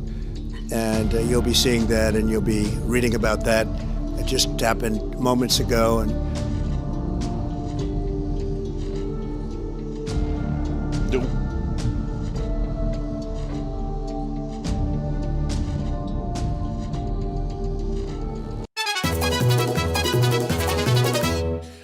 this is probably going to be one of the biggest things that you see through the next couple years. And I think this is going to steadily increase with the cartels. And the reason why a lot of the things that we see is, Matt Demo donated $11. Some people's children just don't get it. I think that's what it says. I think I understand that. Thank you, Maddie. But this will continue, because if you look at most of the crime that comes over here, whether it be drug related or sex trafficking or anything else, most of that is done through the cartels, and a lot of it is funded by the cartels. So if you go ahead and you limit the cartels' influence and start hitting them where it hurts in the pocketbook, and really taking the war to them, you have a much bigger chance of influencing crime by doing that. Want to go into this video, which was Coldplay. I don't know why celebrities have to speak. I mean, if they would just kind of do their movies and sing their damn songs and shut up, it would be much more enjoyable. But this Coldplay concert was an opportunity to bring these two kids to the stage, and they were both Jewish. And then once, he sits there and says, well, it's okay that you're from Israel, pretty much. He goes ahead and thanks Palestine to appease the crowd, because the crowd was like jeering and sneering at him, and he of course mentions Palestine. Here is the video. Where did you come? And then I did a video in response, somewhat humorous. Folks, we're at $62.99 for tonight. That was pretty low.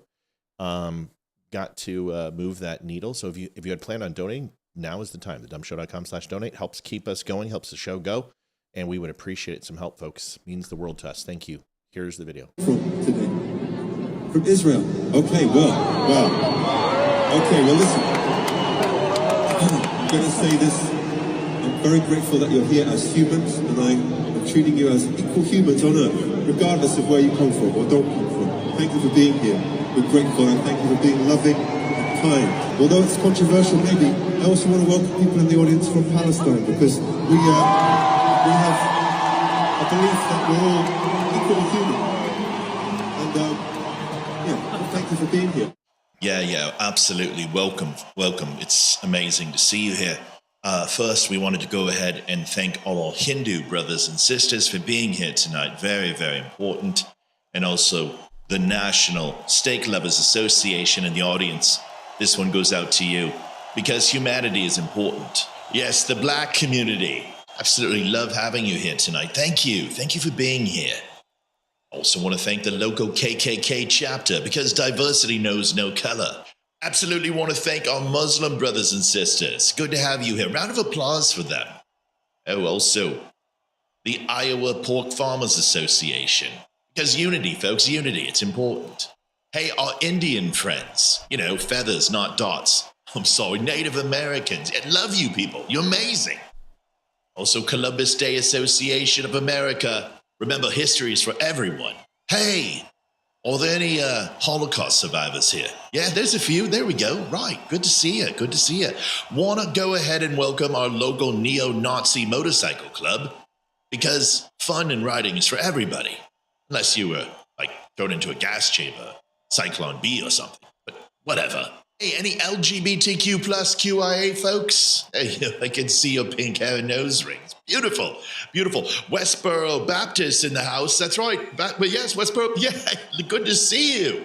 Have you raided any funerals lately? No? All right. Good to see you. Good to see your family. Love, God. It's for everybody. Do we have any women, some feminists in the audience? We do. Good. God, wonderful to have you. Thank you. We want to thank Democrats who have no idea what women are. I see we have African Americans here. Wonderful to see you. Good. Wonderful. Yes. No, the concert wasn't free. But you are. Oh, hey, look. We have Confederate reenactment soldiers here. It's going to be a wonderful night, folks. Do we have any 9/11 folks here? Yeah, people who had victims of 9/11, right? The Twin Towers, yeah? Yeah, good. Good to have you here. Oh, look, we've got some Muslim terrorists here. Oh, fireworks don't start until later, you silly fool. Hey, we have any disabled people here? There you are. Look at you. You just rolled right in. Wow, good seats. Want to thank the International Trampoline Society because bouncing back, well, that just takes stamina. I wrote a song for you and everything you do because your leg was yellow. Want to thank the Helen Keller Society in the audience who have blind canines as well. First of all, I just want to make sure everyone understands that this getup, you have no effing idea how difficult it is to look gay. It's really, really hard. Oh, gotta love celebrities. Appreciate you guys powering through that. Lipstick. Did I put on lipstick? I can either confirm or deny that I put on lipstick. My daughter had a ton of bracelets and she was getting ready for school and thought that it would enhance the gayness of the video. Somebody said my accent sucked. I completely disagree. People online have said that I sound like Thor from the Marvel movies. So I think there's that. So how dare you say my accent sucked? My accent rocked. I don't know what you mean. I thought I sound like a pompous English elite, but that's just me. All right, couple more. Probably gonna bow out early tonight. People either are not online, or whatever, because we're just it's deader than a doornail out there. People aren't even talking tonight. People are quiet. Is it a Labor Day hangover? Just needed a pink watch and glasses. Yeah, I couldn't find a watch. And the glasses, I mean, these were blue, but didn't work. Let's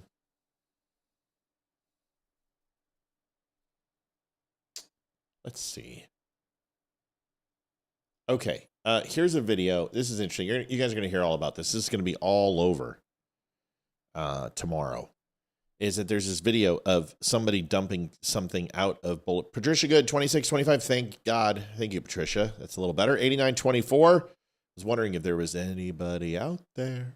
A window opened up on the second floor of the White House, and it looks like somebody dumped something out. Oh, no. I didn't know there was music. I got to turn that off. I don't want to get copyright strike.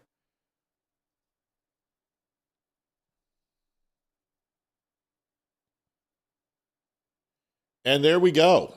Dumping out stuff out the window. And, of course, this somehow is a controversy. Why?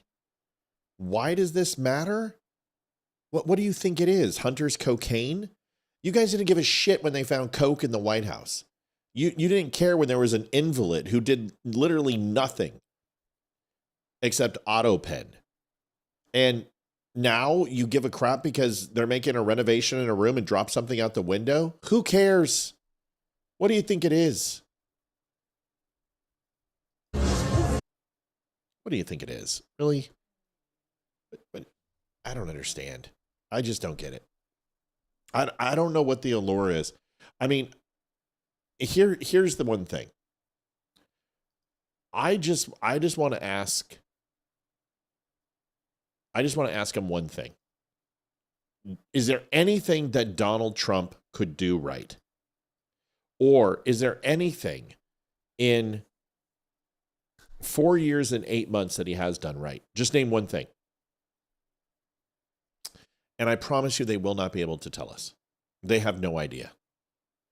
Folks, got to do a plug.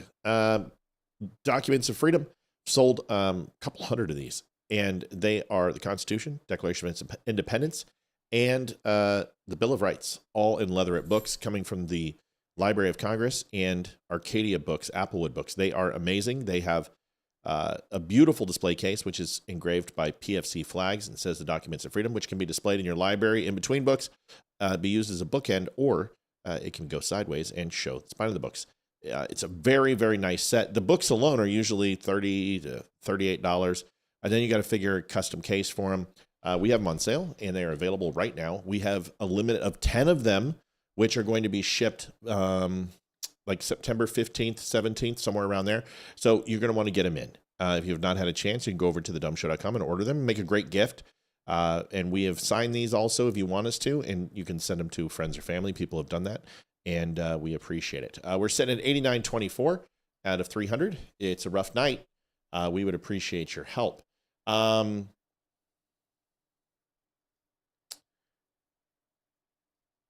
Taking a look at the party of peace, the party of peace and love. I don't know how many times I've heard that. Democrats are the party of peace and love. Yep, Karen, we do. This is the 3 set. Yep, we have not sold it in like 7 months, 8 months. We just stopped selling them. Because we sold so many of them, but decided to bring it back and go buy a small run of them and see how they work out. So they are available for sale, and you can pick one up right now. This guy is getting coffee, and he comes and assaults what he thinks is a Trump supporter, and this is the party of love and tolerance. Here it is. Did he teach you a lesson? Yeah, and the lesson is that the First Amendment doesn't give you the right to be a fucking asshole.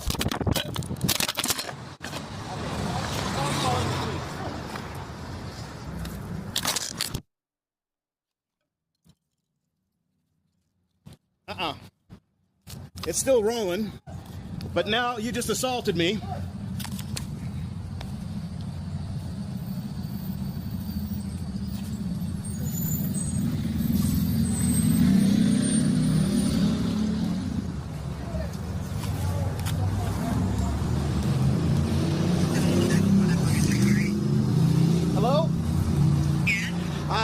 On Westwood Boulevard, and I was just assaulted by somebody.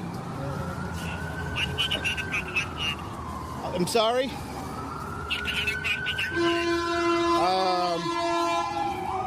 Hold on. Let me see what street this is here. 1 second, please.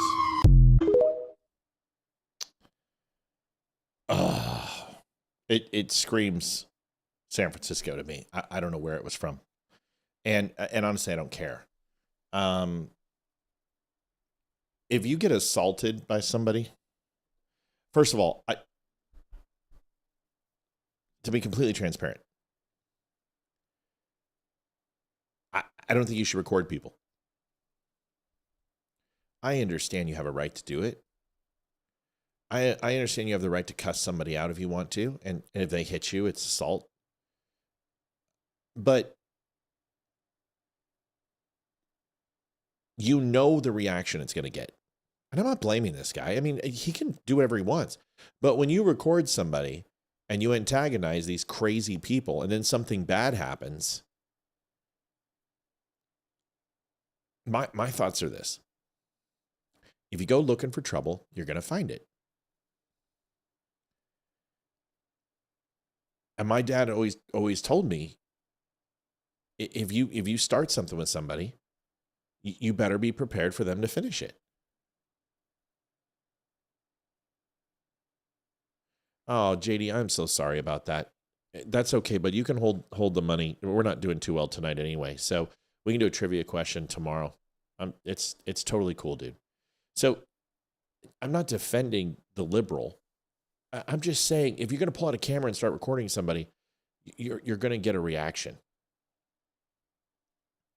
Just like people who have a concealed carry and you lift up your shirt when somebody antagonizes you, you're going to get a reaction. And in a lot of cases, that's enough if they have a gun to pull out and start shooting you. I just look at it this way. It's probably a good idea to not go looking for trouble, especially with these crazy people, because they're insane. And liberals have lost the plot.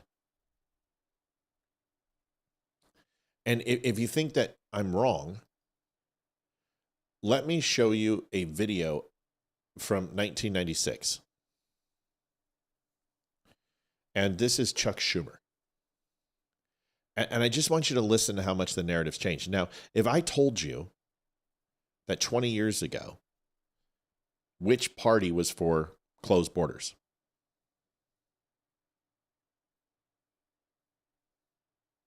Which party was for legal immigration? Which party was for deportation? Which party was for E-Verify and I-9, essentially rehabilitation and revamping the I-9 program? Which party was against sanctuary cities? Which party was against Social Security social programs like WIC and food stamps and EBT for illegals? And if you told me it was the Republicans, you'd be wrong.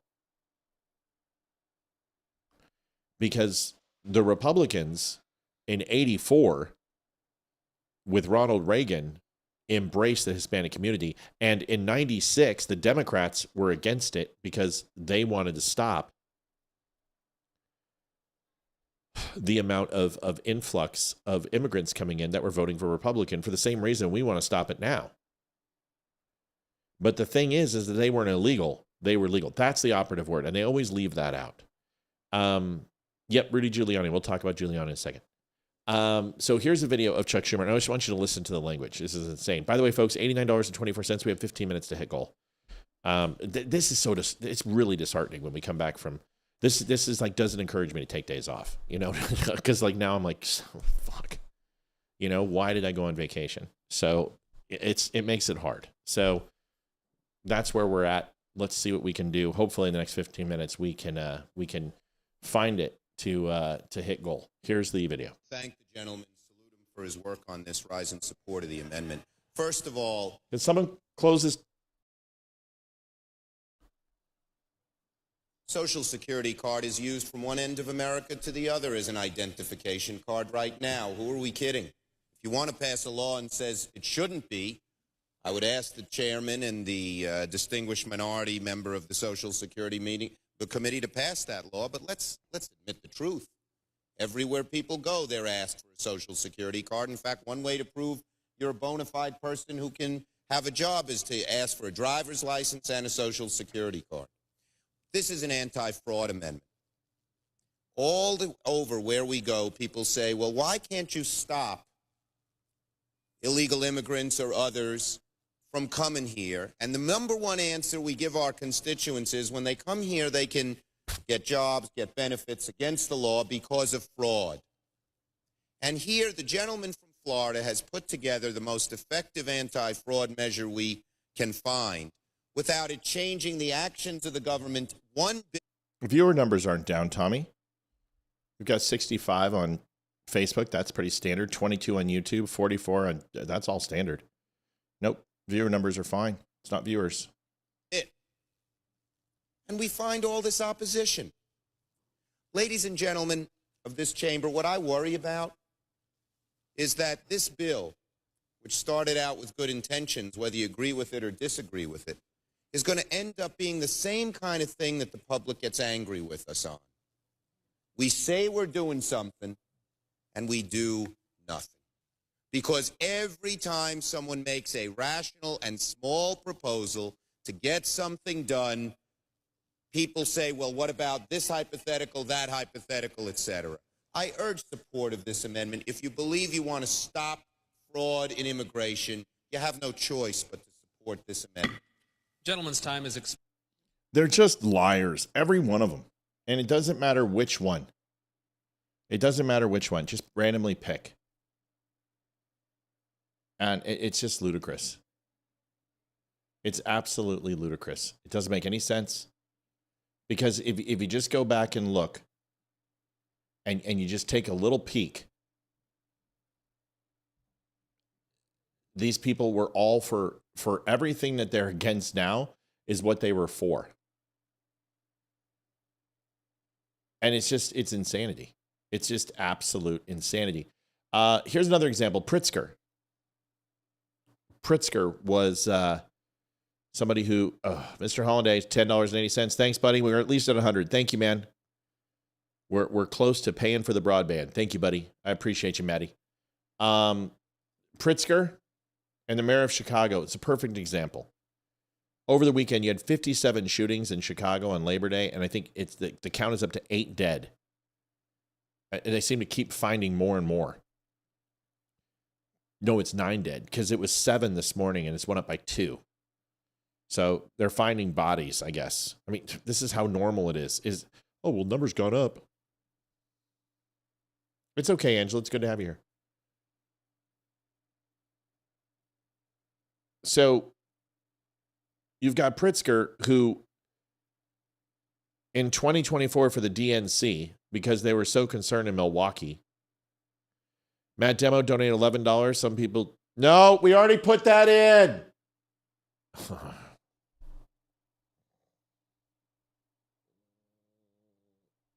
It's one of those nights. Hold on a second.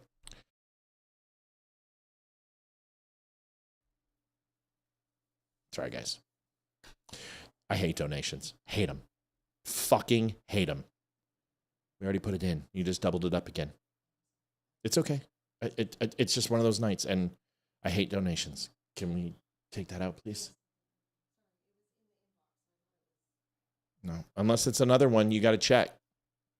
Liv? Honey? Honey? Come here, please. Real quick.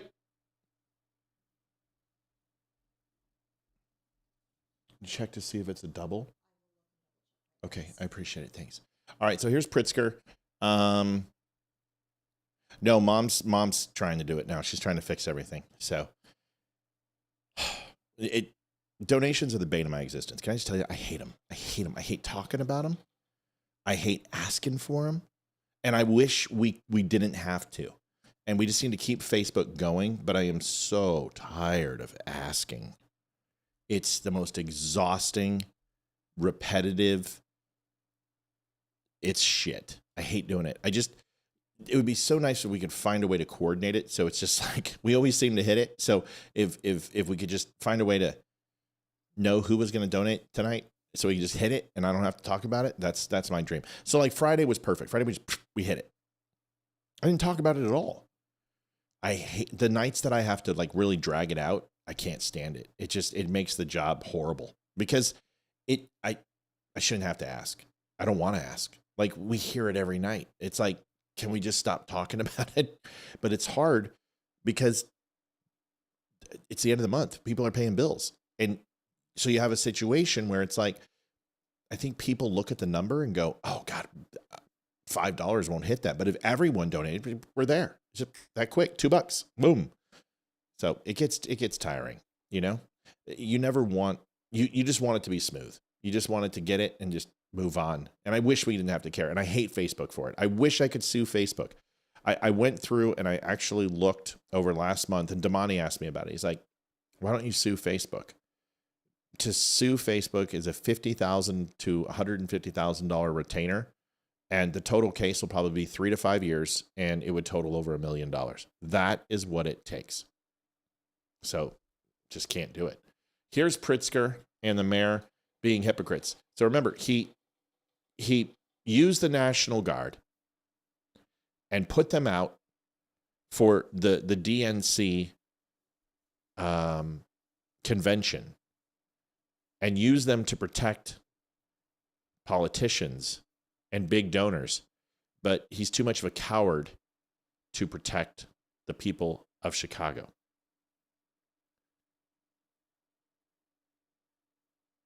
It makes no sense. Here he is.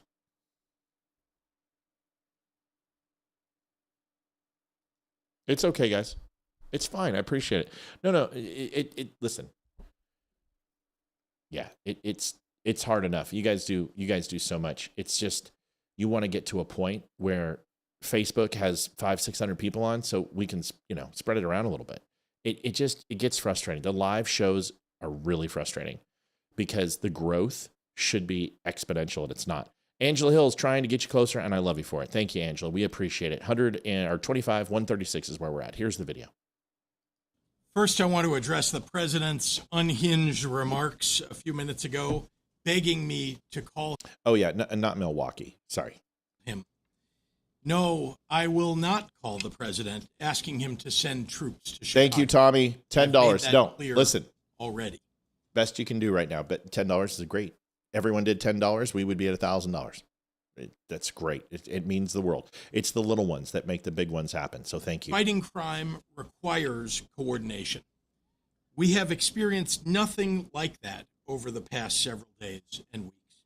So in the absence of significant federal coordination, we've gathered information from unauthorized patriotic officials inside the government and from well-sourced reporters about Donald Trump's plan, which is to deploy armed military personnel to the streets of Chicago. I'm aware that the President of the United States likes to go on television and beg me to call and ask him for troops. I find this extraordinarily strange, as Chicago does not want troops on our streets.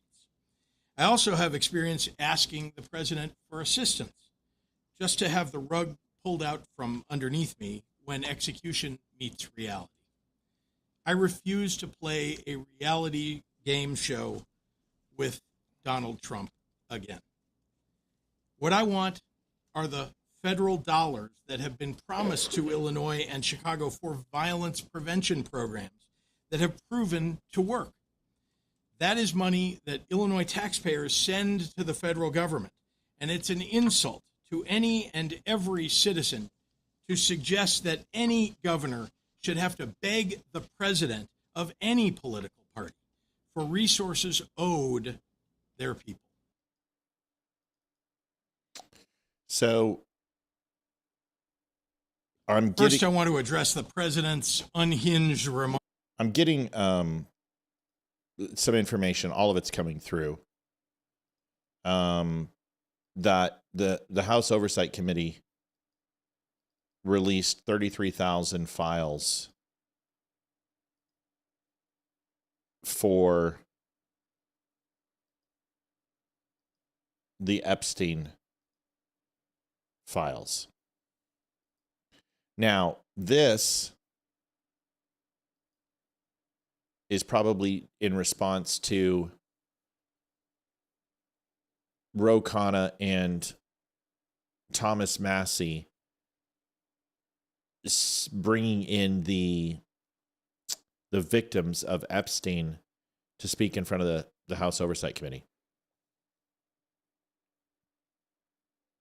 I didn't see it, Tina. Liv, did I miss one? Sorry, folks. I just got that flash. Thank you, Tina, for telling me that. I'll look it up real quick. Let me see.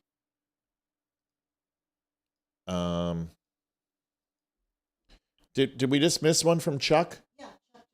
Oh, I missed it. What did it say? Chuck, thank you, buddy. $100. I'm sorry, folks. I was paying attention to those files. Thank you, Chuck. I really, really appreciate it. 24604. Thank you, guys. So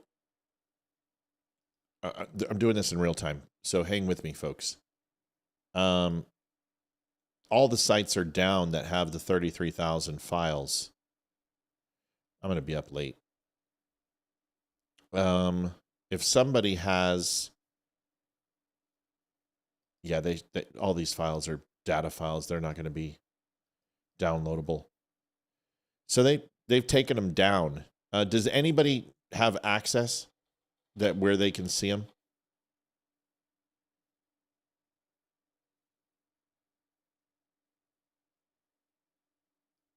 $254 underage victims, discussions of sex with underage victims with major political figures like former Israeli Prime Minister Ehud Barak.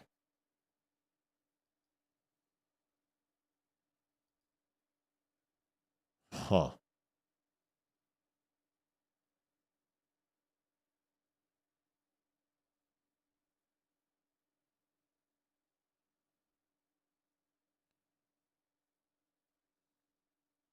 Someone has a working link, let me know. Wow, they're really putting in the format here on these files is ridiculous. They're dot and OPT files. What the why? Oh, all the downloads exceeded. Oh, this sucks.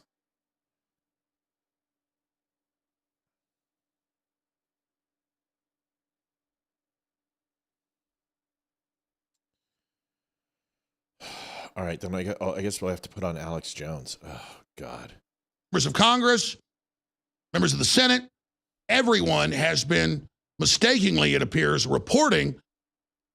All right, let's see what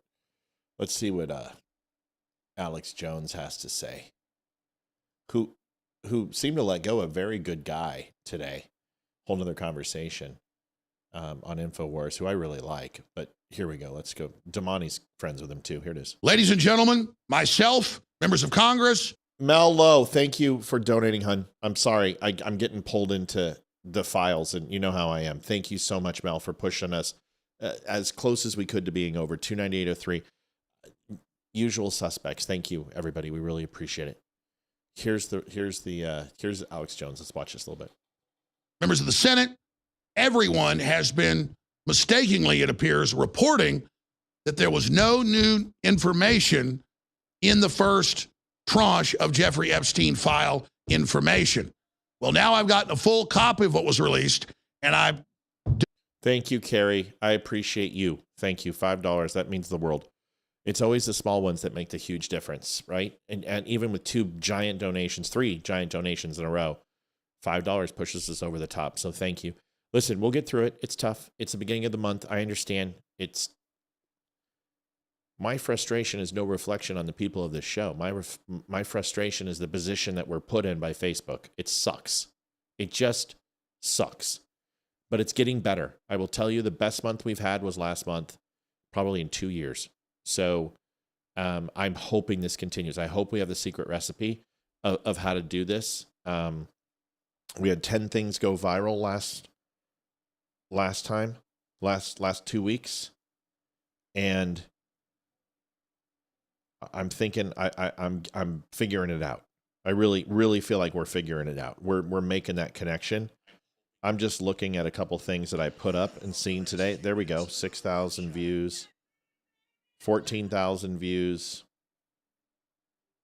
So there are 5,000 views on the lipstick video. All right. Loretta Lewis, $20. Thank you, Loretta. I looked down again. Son of a bitch. What did Loretta say? Sorry. Thank you, Loretta. What did Loretta say? Help from the holler? All right. Thank you, Loretta.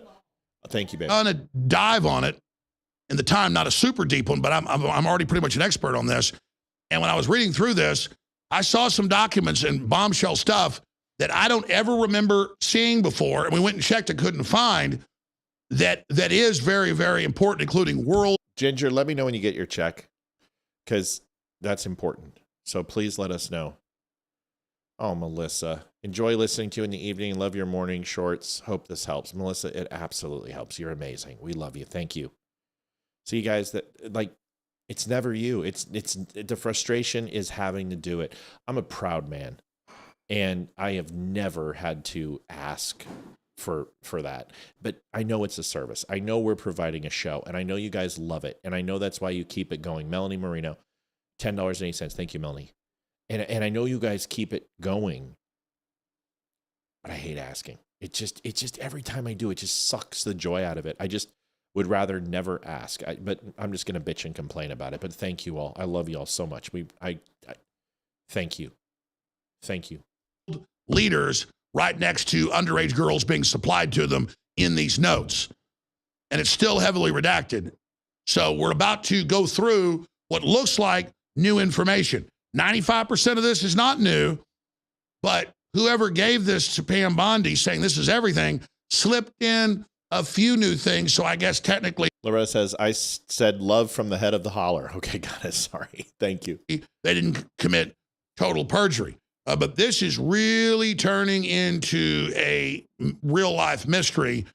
And there's been a bunch of other big developments we're about to lay out.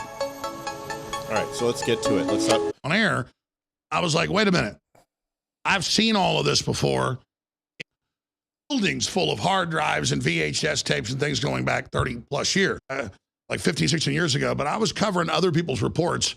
The director saying, hey, at 8 a.m. in the morning. And we now know that when she released this morning, she put in there the letter that's.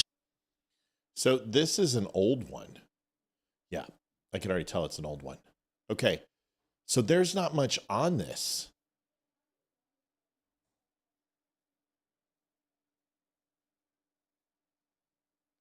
Breaking: House Oversight Committee just released 33,000 pages of Epstein files. I'm downloading it right now. You can download them here. See, it's shut down. I can't get into it.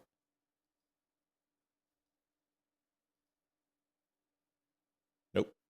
Download quota exceeded. Well, I'm gonna have to go to some sources. See what I can do. Okay, so let's get to Rudy Giuliani, and maybe I'll just wait until I get off of the show and really dive into what's going on and try to figure out what the hell is going on. So he's out of the hospital, massive accident. And here's what happened. Mayor Rudy Giuliani is recovering after suffering broken bones in his back in a car crash in New Hampshire last night. His spokesperson says Giuliani's car was driving along a highway when he was flagged down by a woman who said she was a victim of a domestic violence incident. After helping her and calling the police, Giuliani's vehicle was hit from behind at high speed. The 81-year-old former mayor has broken vertebrae and several cuts, but is expected to recover. We wish him a full recovery. Good for him. I don't wish any harm on Giuliani. I'm not a huge fan of what happened with the election, but I guess he's live right now. We can tune into him real quick. And just make sure she's okay. I believe there's a little bit of blood, but other than that, she seemed fine. I don't want to say fine, right? But she at least seemed like, nothing that needed immediate attention. Investigating it. I would be very upset if they charged her, and I would stop it. I would do everything I could. Of course, we have no plans. I wouldn't even testify against her. I just think the woman made a mistake, and she should move on with her life. Oh, God, God bless. Yeah, a 19-year-old. Everybody makes mistakes. If she made a mistake, maybe she didn't even make a mistake. Maybe it was understandable. Looks pretty good for being rear-ended. Broken back is no joke. You're absolutely right. Been through it myself. It's not fun. Justin says, I have a decent link I can send. Yeah, matt@thedumbshow.com. Please send it to me. And if you've got the files, I would love to peruse. I'll be able to get it. I got to get off the show in order to get them.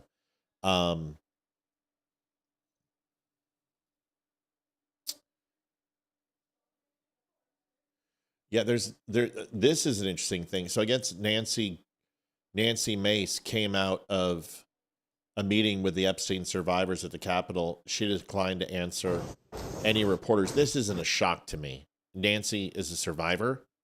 I think anyone who's been through it would react the same way. And obviously, she's very distraught.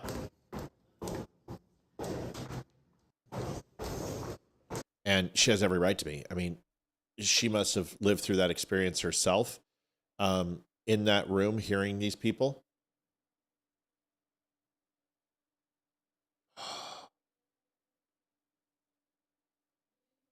Oh, shit. Hayden! U.S. Court of Appeals for the Fourth Circuit. Headphones on. Over here. Sit down.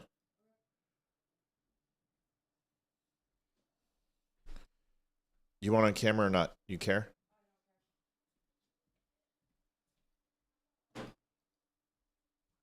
Well, this is breaking.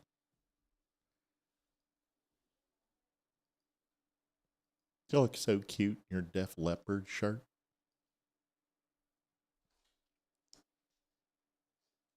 What do I think about Space Force moving to Huntsville, Alabama? I think it's awesome.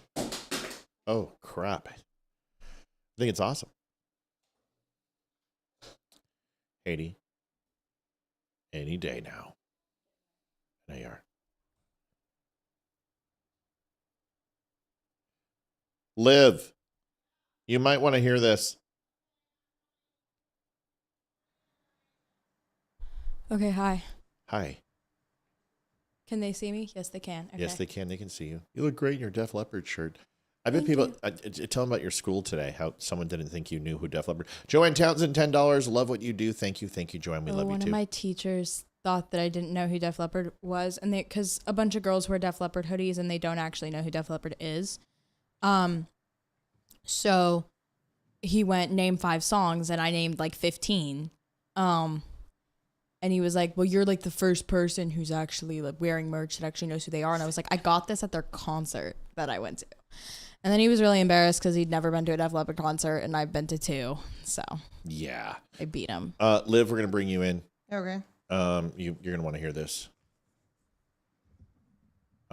Donations are incredible. And thank you guys. It was a tough night, and I appreciate you guys coming through like you always do. It's just amazing. Ethan had a tough night. E.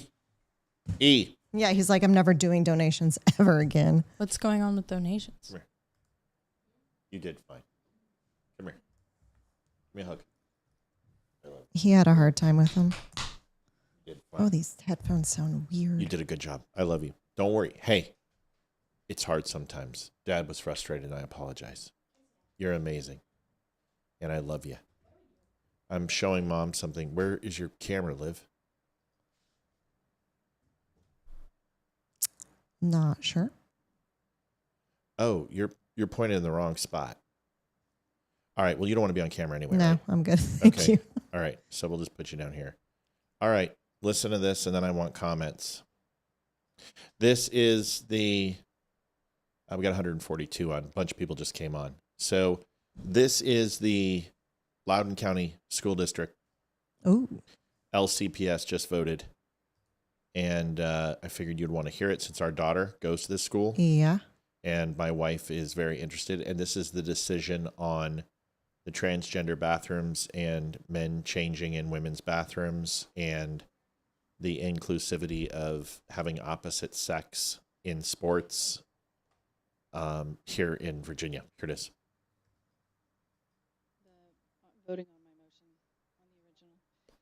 I move that the Loudoun County School Board postpone any further review or action concerning 8040 until after all related federal and or state investigations are concluded and until either the U.S. Court of Appeals for the Fourth Circuit reconsiders the holding of Grimm versus Gloucester County School Board, which remains controlling in the Fourth Circuit, or the U.S. Supreme Court determines whether it would be a violation of Title IX not to provide students with access to intimate facilities that align with their consistent and persistent gender identity. Per this action, unless otherwise required by law, Policy 8040 will not be eligible for school board review under any of its policies until the foregoing conditions for future board review or action are met. Clerk, please open the vote. Board members, please record your vote. Dr. Deans, would you please state your vote? Yes. Clerk, would you please close and display the vote? And that motion passes 5-4. What does that mean? I'm going to tell you.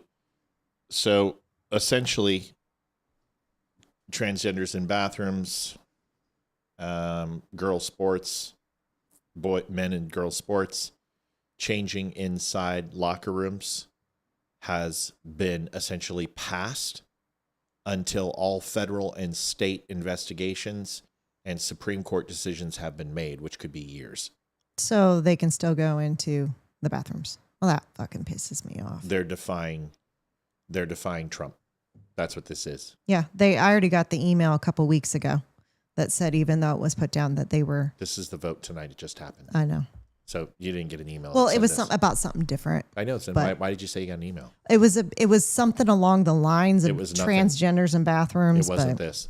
This is the school board essentially defying Trump and saying, because there are investigations pending and because there are Supreme Court decisions at the state level and at the federal level, that we're just going to keep it in place until those decisions are done. Well, that's a cop out. Sorry, I'm pissed. That's a cop out. It is a cop out. Total cop out. Total cop out. Hayden, what do you think? Do you even want to do this right now?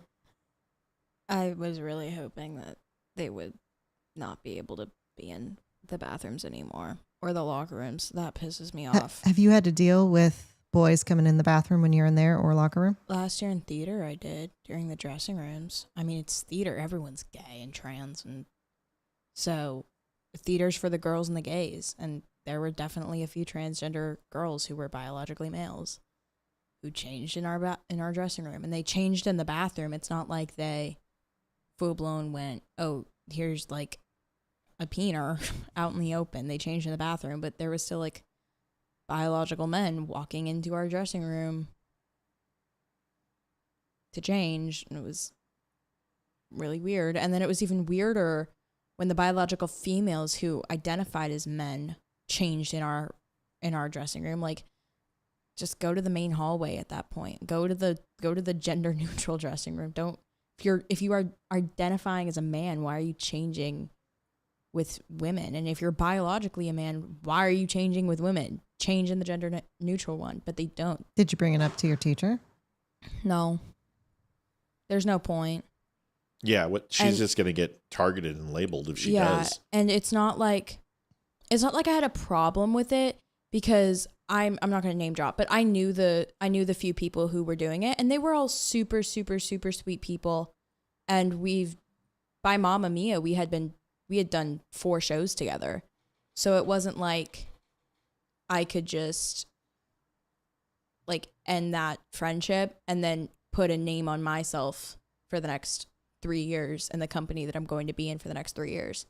Like, this is what I want to do in high school, and I'm not going to sacrifice that because I'm a little uncomfortable. Like, I trust them not to do anything, and I trust that nothing's going to happen to me in that dressing room. But if they're allowing it to do it in a safe space that I know nothing's going to happen, they're also going to allow it in the locker rooms for PE, where it's not safe.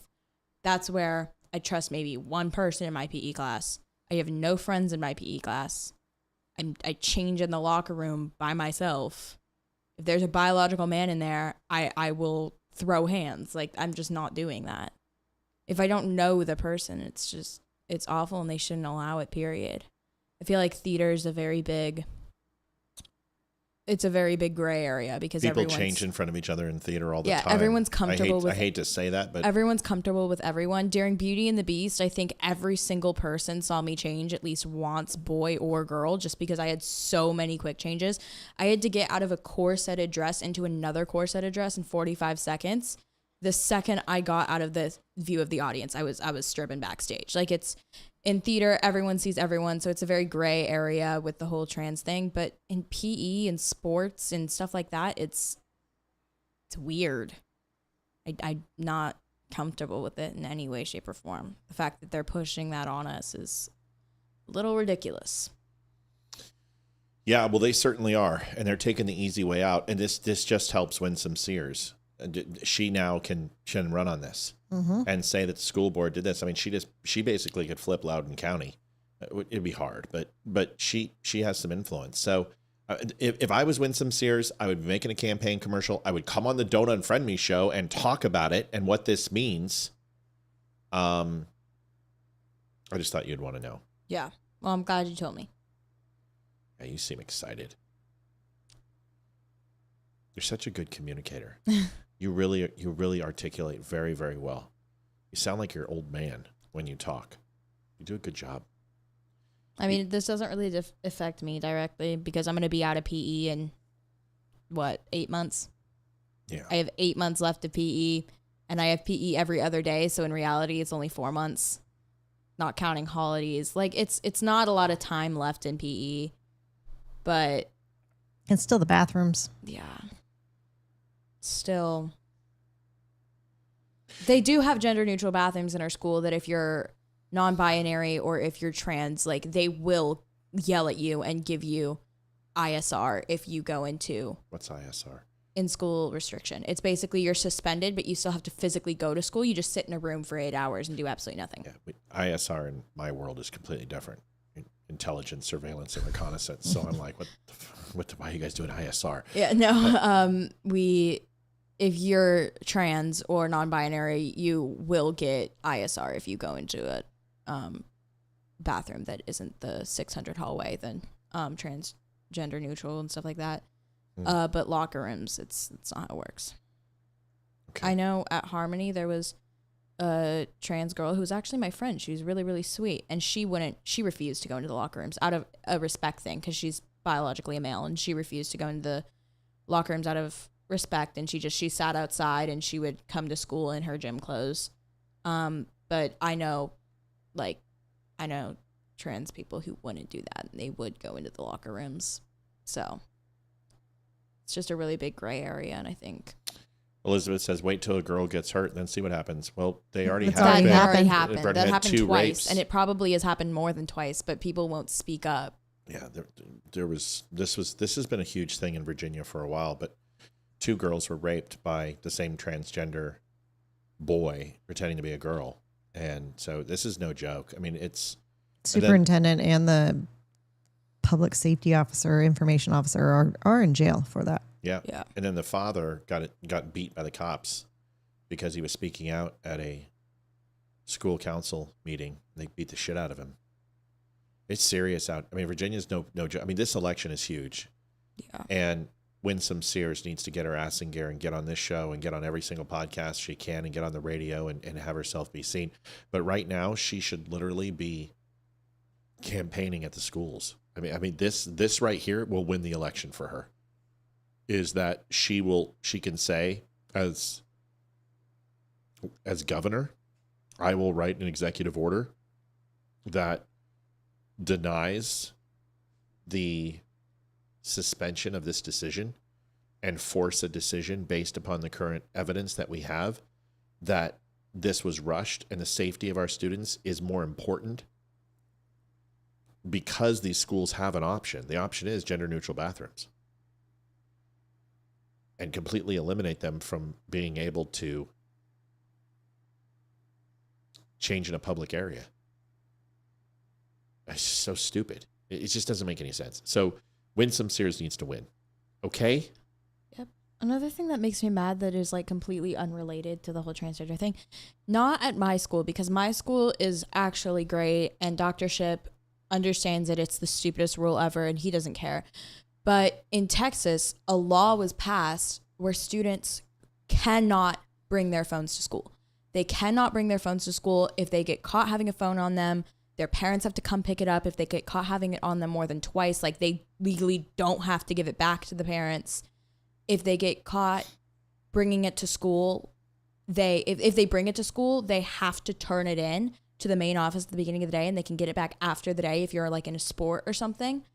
But my best friend, Casey, he has to do that. And I believe it's the stupidest thing in the world. because I don't believe this will happen to me, or I hope it won't. But if there's a school shooter, I would like to be able to text my family, and I would like to be able to tell them that I love them. And I would like to be able to, if there's a school shooter and I run and I'm in the middle of the woods, I would like to have a phone to be able to find my way out of those woods and call my family and let them know that I'm okay. If there's a fire, like my phone's going to just get, like my phone's going to die, that's $1,000 right there. I would like to have my phone accessible, not necessarily on my person, but in my backpack that's sitting at my feet. I understand during SOLs and during tests and stuff that the teacher can take it for that time. Luckily at my school, how it works is you just turn your phone in at the beginning of each class, depending on the teacher, and then you get it back. There's only 2 classes that I have to turn my phone into. Everyone else just lets us have our phones in our pockets or in our bags. But I think it's so ridiculous that some kids just don't have access to anything along the lines of that. And it's ridiculous, especially in Texas, where school shooter rates are the highest. And my best friend's just expected to not have access to any of that. I think it's ridiculous. I don't think that's true that Texas has the highest mass shooters. Are you talking about The last one in Texas was the one in the church like 4 years ago. Are we talking about mass casualty events, or are you just talking? I about... thought it was the highest, but I might be wrong. Like I could be. Well, it's gonna be one of the top because it's second highest population in the union. Mm-hmm. California should be number 1. I think it is California. I just know it's pretty high. But hold on, it depends on if you're talking about like mass casualty events, which is somebody goes in, wants to kill 25 people, and specifically, then you very well could be right. But if we're talking about mass shootings, which are 4 or more casualties, then Chicago, then the inner city counts. And you've got to count all those shootings, because I don't know if you know this, but there's really only about 25 mass casualty events a year. And they make it seem like there's a lot more, but they say, well, there's 600 mass shootings this year. Yeah, but you're also talking about those liberal cities which have mass shootings from gangland drive-bys and things to that effect. So let's find out. You want to. Don't ask ChatGPT. Ask Google. No, because there's a way to do that with Google. Just let the teacher in here. It's really sad how the generation of our children has come to rely on their phones and having it on them 24/7. We didn't have cell phones when we went to school. It was different. It's not that I want to play games and go on Instagram in the middle of the class. It's that if I'm put in a situation where I'm never going to be able to see my family again, I would like to be able to say, I love you. And we are lucky enough to live in a generation where we are able to have that device on us, and we are able to have that option to say, I love you for the last time, and to communicate. And if we're lost in the woods, to get out of that easily. We're able to call 911 whenever and wherever we please. We're able to have that because we're lucky enough to have that in this generation. You guys didn't have that. And it's bad that you didn't, and I wish you did, but the fact that we are able to have access to that, it shouldn't be taken away, especially in a place where we are probably at risk the most. Unless you're in like a movie theater or a concert or some big event like that, school is not safe. And I know my school luckily is. My school's really good. Your school's locked down, babe. Yeah, my school's really good. So I'm not necessarily real quick. complaining Mass about shooting events: Louisiana, Mississippi, Alabama, South Carolina, and Missouri. But that's because it's per capita. Yeah. But that's the way statistics are done. But if you go down to mass shootings, which would be 4 or more, it's going to be the bigger cities in liberal cities.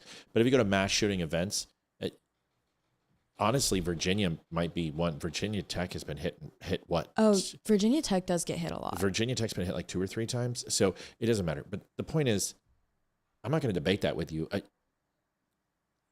You're 15 years old. Mm-hmm. If you can drive, you should have a phone.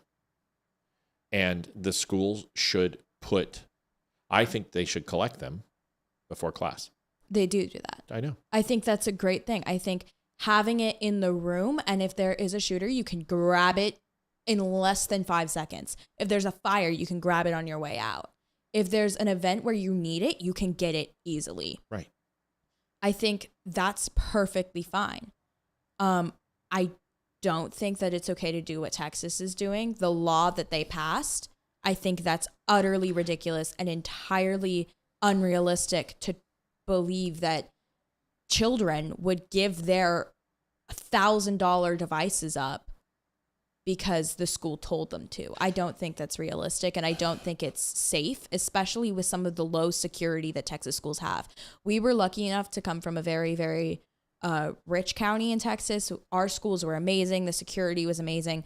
But there are other schools in Texas that do not have that security, that do not have even smart boards in their classrooms, that don't have the automatic lock systems, that rely on something that can be easily picked with a simple bobby pin and knife. I don't believe that depriving kids of a way to get access to safety or their families is a good idea. I don't think it's realistic, and I think it's completely and utterly wrong. What locks are being picked with a bobby pin and a knife, MacGyver? I don't know. Don't make shit up. You can You're doing so well until you start making shit up. My school locks have been picked with bobby pins before. Kids What locks? break into Are you talking about locker locks or door locks? the band room lock. That lock, oh my gosh, that lock okay. does not work. Okay. I've broken in there so many times. If you can break into something with a bobby pin, it means it's a push lock. That's very different than a mechanized lock. You're not picking it with a knife and a bobby pin. They're calling you MacGyver, Lady MacGyver. I want to circle back on this conversation at some point because I kind of want to debate you on this, but I don't know if I have a good argument. I don't think I do, and because if you're in high school, I think you should be able to have possession of a phone. I think it teaches responsibility to not use it. I think it teaches responsibility not to cheat with it, not to do things that you shouldn't be doing with it. But I think also it should be there for a sense of security and purpose. Isn't it interesting that CPS said that it was child abuse to take away our phone, but schools can do it? Mm-hmm. Oh, there's the argument. There's your There's your argument. That's a sweetie. good argument, yeah. There's your argument. And you just throw CPS right back in their face. Yeah, I'm very that's probably the one thing in schools I'm very passionate about is that I fully believe kids should have rights to their phone. Again, I'm very fortunate. I come from a very, very, very rich county. My school is very highly protected. There's very good people. The school phone laws are very, very minimal. I'm lucky enough that I don't really have to worry about this. Plus, I have an Apple Watch, so if anything were actually to happen, that's why I didn't have access to a phone, I would be able to contact my parents. But there are thousands upon thousands upon thousands of kids who don't have that fortune, who don't come from rich counties, who don't have Apple Watches, who don't even have a really well working phone. You know, the best way that I can describe it and to make a comparison contrast is how we felt about calculators in class. And we were never allowed to use calculators. You guys are, but we would get failed. They would just fail a test if you used a calculator, and you could not use a calculator to do your homework because we were told you're not going to always have a calculator. Bullshit. Like, I've had a calculator next to me for 30 years. And but to us, it was always like, well, why can't you can use it in trig and you can use it in algebra, right? But you know, algebra 2, trig and geometry, you could use a high, I don't even know what you call that. Desmos is what we use. Desmos system. So whatever, an algebraic calculator, you could use that when you got to those levels, but you couldn't use it for simple division and multiplication and addition and subtraction. And so I think that's the closest thing that we could say would be comparable to a phone is, why can't we have our phones? Well, why couldn't we have a calculator? That's how different when we were in school and but we also learned that you did what your principal said, you did what your teacher said, or else you get a paddle. Mm-hmm. And that was all the way up until like 6th or 7th grade. Like, you get your ass beat, and it's different now. Mm-hmm. I don't have a problem with, but I can just imagine some little peckerwood who, is using his phone in class, and teachers are probably sick of it. They ruin it for everybody. That's the gray area, because schools, they don't think about how the responsible kids think. They think, oh, every single child wants to play games on their phone and go on to Instagram and snap people and watch TikTok while the teacher's learning and use ChatGPT to cheat. They don't think about the responsible kids like me who work. I love you, bye. I'll talk to you later. What are you doing here? I didn't know you were here. I didn't mean to pull her. Yeah, we were making here, bracelets for the football game on Friday. Nice to see you, Marley. Sorry, Marley. I didn't need to pull her. Love you. I'll see you later at school. You can go if you want to, or you can stay. Oh no, it's fine. Go ahead. They don't think about the kids that earn their A's and earn their 4.0 and earn their GPA. They don't think about the kids who put their phone in their pocket and do not grab it, who listen to the teacher, who care about school and care about an education. A rarity. Hayden, you are an exception. Most kids, you've had a very disciplined life and a father who disciplined you to follow the rules and to be well-behaved and not be stupid. Most parents don't do that. You can't tell me that you have a lot of friends. You can't tell me that parents are like us, as open as we are. I don't think this parenting style is the same, but I think the person, like the person that the kid is, I think that's the same. I don't have many friends who don't care about school. I don't have many friends who would play games on their phone in the middle of class. No, you don't, but it's that's the problem. Is that's why it's called the exception to the rule, is because when one does it, then everyone has to do it. And I agree that there should be limitations of having phones in classrooms and possession of those phones. I think it should be distraction free. Every time we had a meeting, I'd tell everyone to put their phones and leave them in the front. They weren't allowed to have their phones when I was running an executive meeting. Put your phone away, put your laptop away, close it. Yeah. I do think that kids shouldn't have their phones necessarily on their person. But they should have access in case of emergency. They should have access in case of emergency. You guys also should be able not to be locked into place and be able to escape and flee. Oh my gosh, don't get me started on that. Holy shit. Sorry. Like, if you think I'm passionate about phones, the whole lockdown drill, the shooters went to school too. The shooters know the drill. They're not going to think that magically school on the middle of a Tuesday afternoon is just completely out of session on a random day that is not holiday related in any way, shape, or form with teachers in the building. They are not going to think that just because a door is locked and a blind is placed over the window, that kids are not in there. They have a gun. They can shoot the glass. They can shoot the door. They can get in there so easily. And when we are all huddled in a corner, if they have a gun and they have reloads, it will take them 30 seconds to shoot everyone in that freaking room. The thing is that there are things to stop shooters coming in.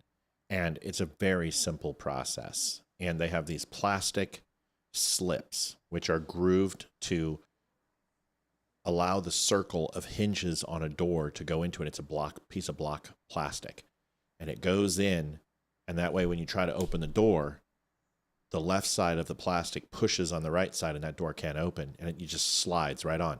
It's one piece of plastic. It's a block. It looks like an eraser. It just, and they can put those in every door and lock the kids in. I'm fine with that. Then if they shoot through the glass and try to open it, it's not going to open. And they literally would have to ram it down.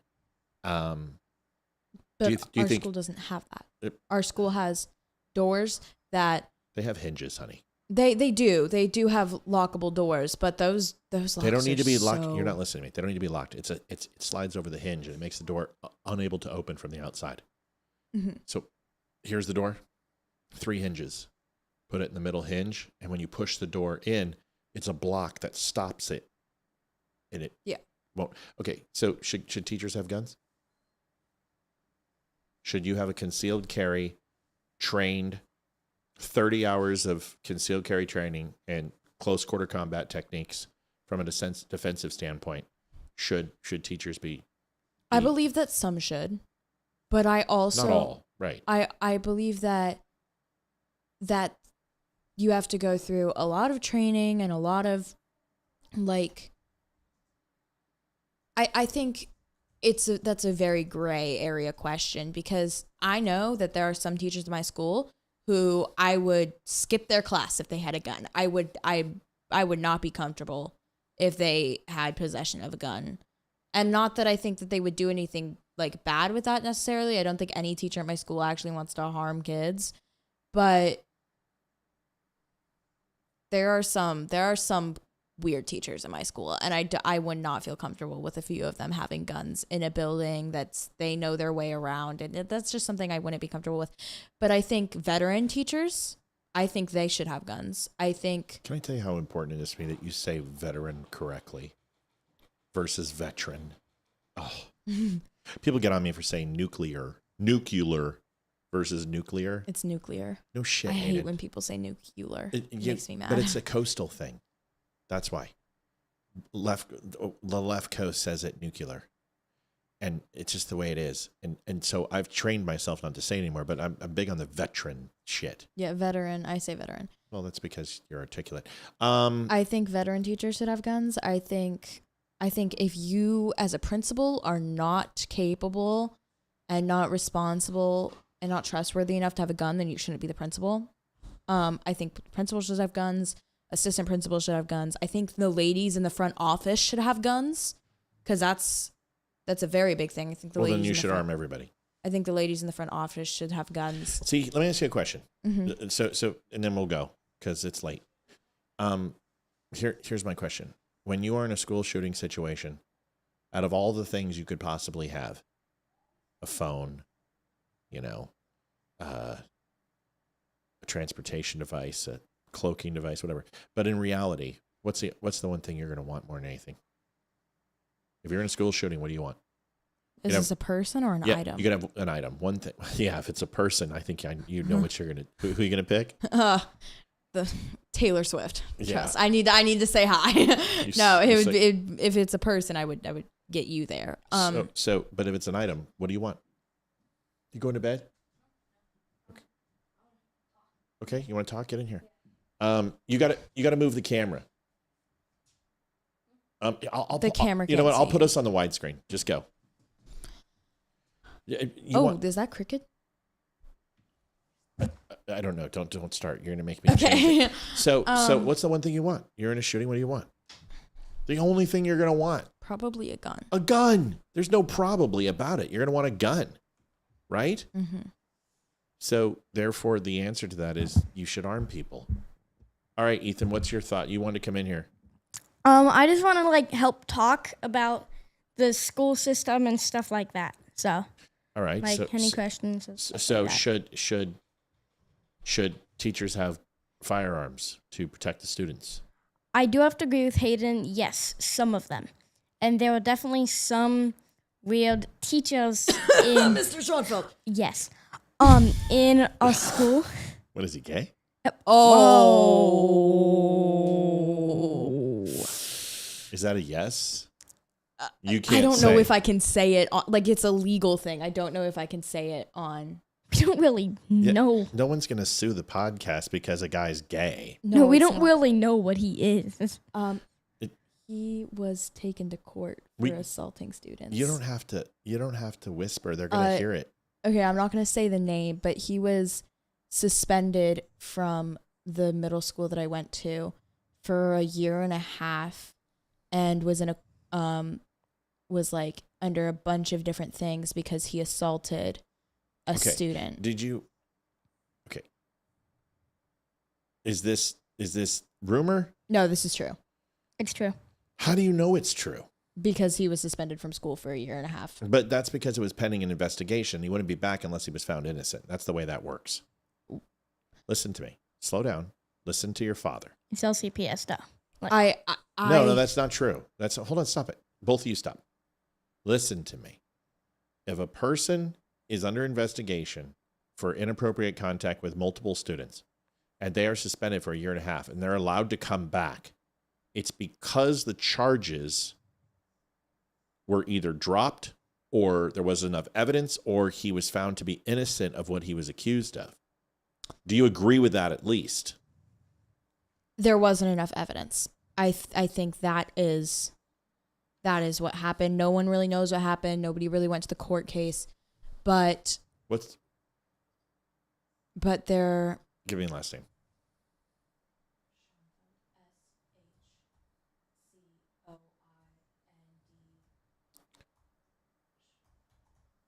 Okay, I got it. Yeah. And is this in Ethan's school? Yeah.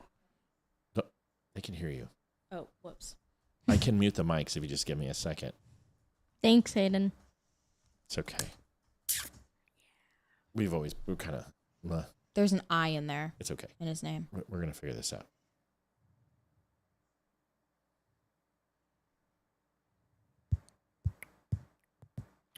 Stop E. Okay, we got him.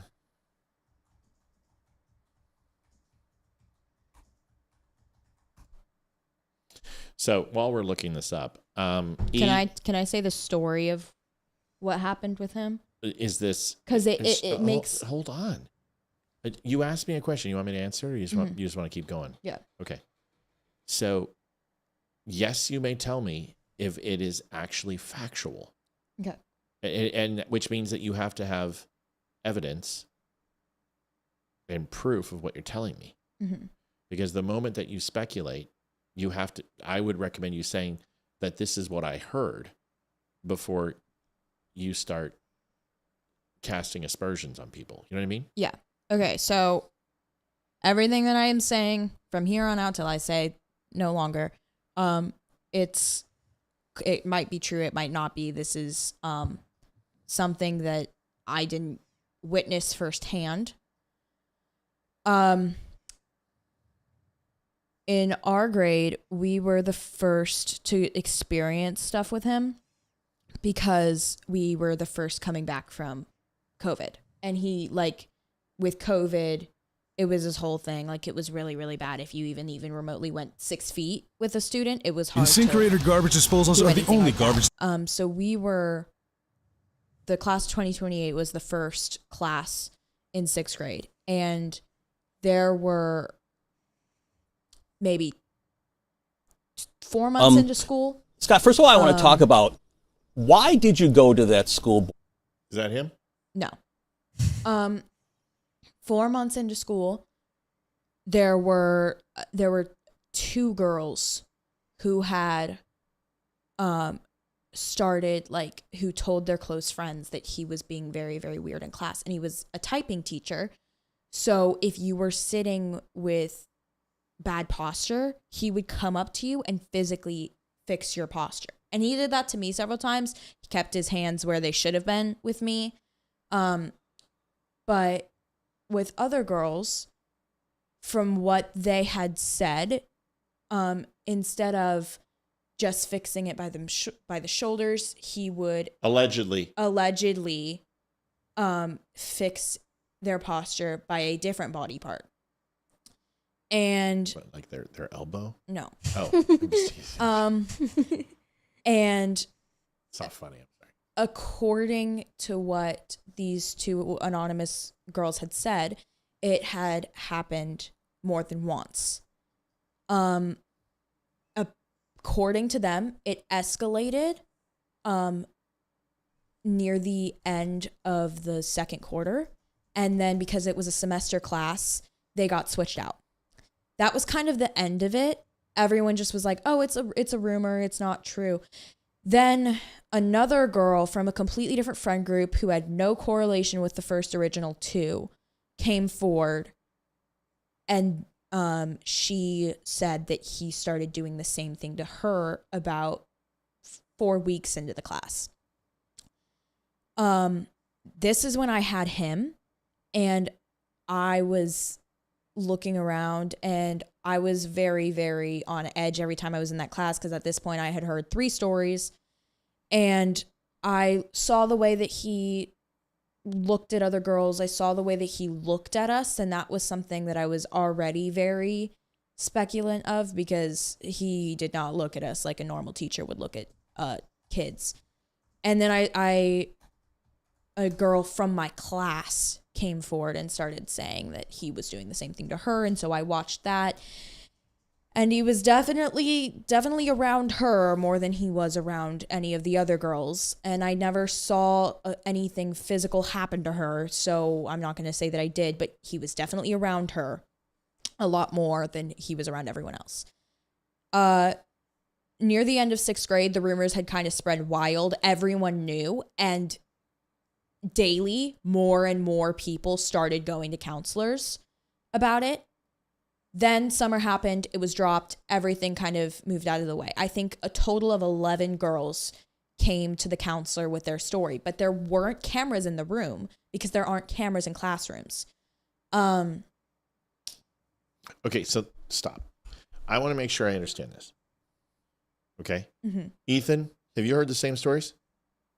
No, because that's kind of dead. Yeah, Now because it's- I'll get into Wait, how it ended. Stop. but- I'm asking your son. Your brother. No, not really. Okay, but have you heard these rumors? Just from your sister? Yeah, I've heard her talk about it. Like one time, she's like, "Oh, make sure you don't have him." But I, the other teacher, so that was fun. Okay, But, Hayden, yeah. go ahead, wrap it up.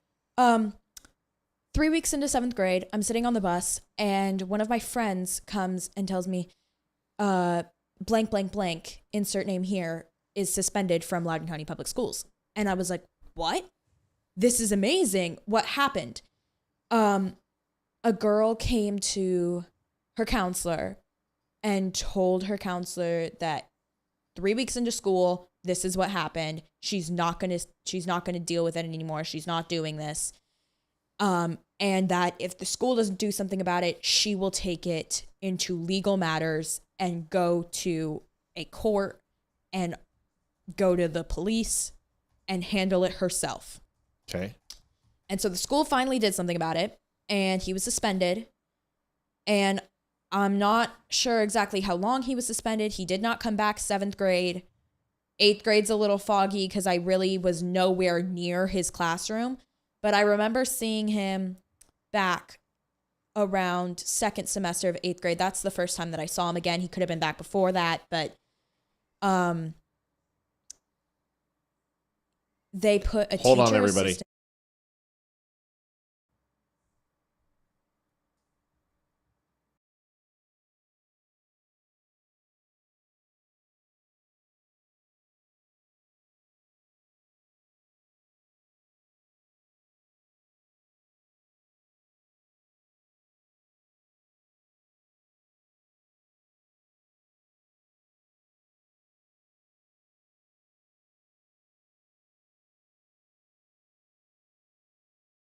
Okay. Go ahead. Sorry, we had to look this up. Okay. And let's wrap this up quicker. Yeah. So he has a teacher assistant in his room now. And he cannot be left alone in a room with kids by himself. He How has do to have a you teacher know assistant. this, Hayden McKenna? Because I had friends in his class. Honey, please understand. That is not proof. That is circumstantial based upon you kids talking. How did the principal come to you and say that he has a TA in his class because he's not allowed to be with any kids? No. Okay, let me explain something to you. If this were true, the school has not notified parents of this at all. There's no record of this in any reports on any news media anywhere. I've Googled his name. I've used every resource I possibly have. Nothing. There is only one incident where his name is mentioned, and it was a male student touching another male student in November of 2022. I'm not saying that your signals and vibes aren't right because I trust your intuition. I've always taught you that. But you're saying things that have no credibility because nobody has stepped forward and said those things to you. Mm-hmm. Is that correct? Yes. Okay, so do you think that this school would open themselves up to a lawsuit by putting a sexual predator as a teacher? I don't know. I think there wasn't enough evidence. There's not cameras. There's not witnesses. I think there wasn't enough evidence. But if you're asking if I believe the girls, I 100% do. I'm not saying I don't believe the girls, but you know I'm going to go call tomorrow and find out. Yeah. Because now I need to know. Mm-hmm. So is there any other reason? Ethan, have you heard why he was gone for the time he was? No. I'm not saying I don't believe, but you know me. I need evidence. Mm-hmm. And I seriously doubt. Yeah. Again, I mean, come on. this honey. could be completely inaccurate. It could be a rumor spread by a bunch of puny little kids. But with the amount of different girls coming forward and the amount Have of you times spoken to 11 different girls? Or was it a girl talking to a girl who told you about Mary Sue, who went and talked to the principal? So did you talk to all 11 girls? No, I've talked to 7 of them. And all their stories the same? All of their stories line up pretty well. I will say that. It's all the same thing. It was started off, he fixed their posture, and then he kept fixing their posture, and then his hands veered down from their shoulders to somewhere else. And did you report this? No, because it never happened to me, and I never saw it happen. Okay. I think there were definitely times where he was looking at me weird, and I was like, okay, bud. But of course you felt that because you had the... Before people even started coming forward, like I noticed the way he looked at me. Like I think I walked into his class with a crop top on, and he was looking at me. I was like, yep, I'm done. And I put a hoodie on, and I never walked into that class without a hoodie on ever again. So Ethan, you haven't heard any of this? No, I didn't have him for class. The only time I really had him was he was a substitute teacher for us when my typing teacher had to do. All right, so let me say this. Everything that was said is completely unfounded and deserves to be properly vetted. And I will be calling the principal tomorrow and having a conversation, and we will put these things to rest. Mm-hmm. And legally, he has to disclose a few things. Yeah. He doesn't have to go into the full detail, but what he can say is that there's been an investigation and the things that he was accused of were unfounded. But he went away for a year or a year and a half. Something like that. I don't know the exact time. I didn't have him after the first semester of 6th grade. I didn't. Yeah. Did you hear about that? No, he must have been back Okay. by the time. I know he was back before Ethan was at Harmony because I saw him back. I don't know how long he was out. I know it was Let's at not least name the school first anymore, please. Sorry. Yeah. I know it was at least the first semester of 7th grade. All right, I'll look into it. I've talked to 7 of them. Oh, and all their stories. Sorry, that's what you sound like. All right, I well. sound like a 3-year-old. I don't like that. No, you don't. I sound my voice when it comes to recordings. Ugh. For I don't now. like the way. I really don't hope like it's the not way my voice in singing real voice life. sounds on recordings either. That's just the way it is. I don't So like we'll go talk to the principal, and I'll follow up on this. Because you Alrighty. know I take this shit seriously.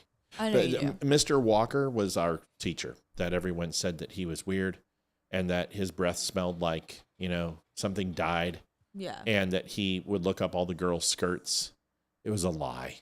The guy was just a weird guy, but everyone has that. And I'm not saying that you're not being honest. Yeah. What I'm saying is that everything you're saying is hearsay. Everything you're saying is alleged, and it's kids talking. Yeah. And Alleged. they're definitely, I definitely believe in some of the things. I don't believe that I don't believe he went under clothes. I don't believe he more than just fixed the posture of a student in an inappropriate place. But from what I've heard of the 7 girls that I've You talked don't have to repeat it again. I'm going to have to say everything I just said again if you say it again. So this is all alleged. Yeah, no, I already did that. I take care of that. Yeah. You're not going to get the one in trouble. They're going to come after me. Yeah. So this is all alleged. Nothing ever happened to me. Once again, We're you all good. keep saying it, even though I've told you not to say it again. Just stop. This is where you just zip it. Ethan. Yeah. Take us out. 30 seconds. Go. Huh? Take us out. You got to take us home. We have 1 minute at the end of the show where you say whatever you want. 30 seconds. Go. Say something.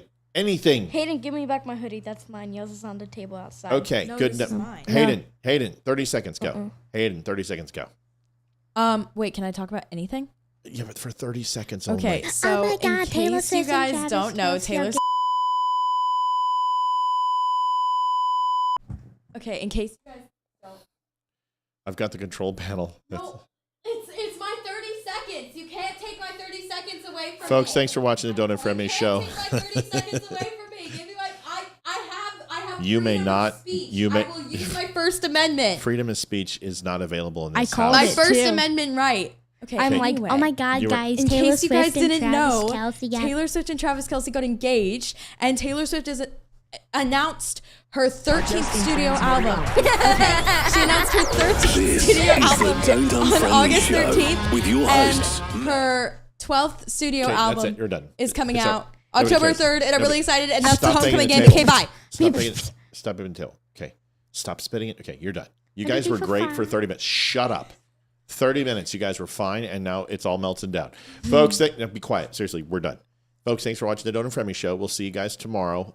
It'll be Olivia and myself on, and we really appreciate you guys hanging out with us. We will find out the mystery typing teacher and find out what's going on. Nobody gives a shit about Taylor Swift. Thanks for watching. We appreciate you guys. Thanks for staying late with us. Deuces. And We love you guys. Thank you.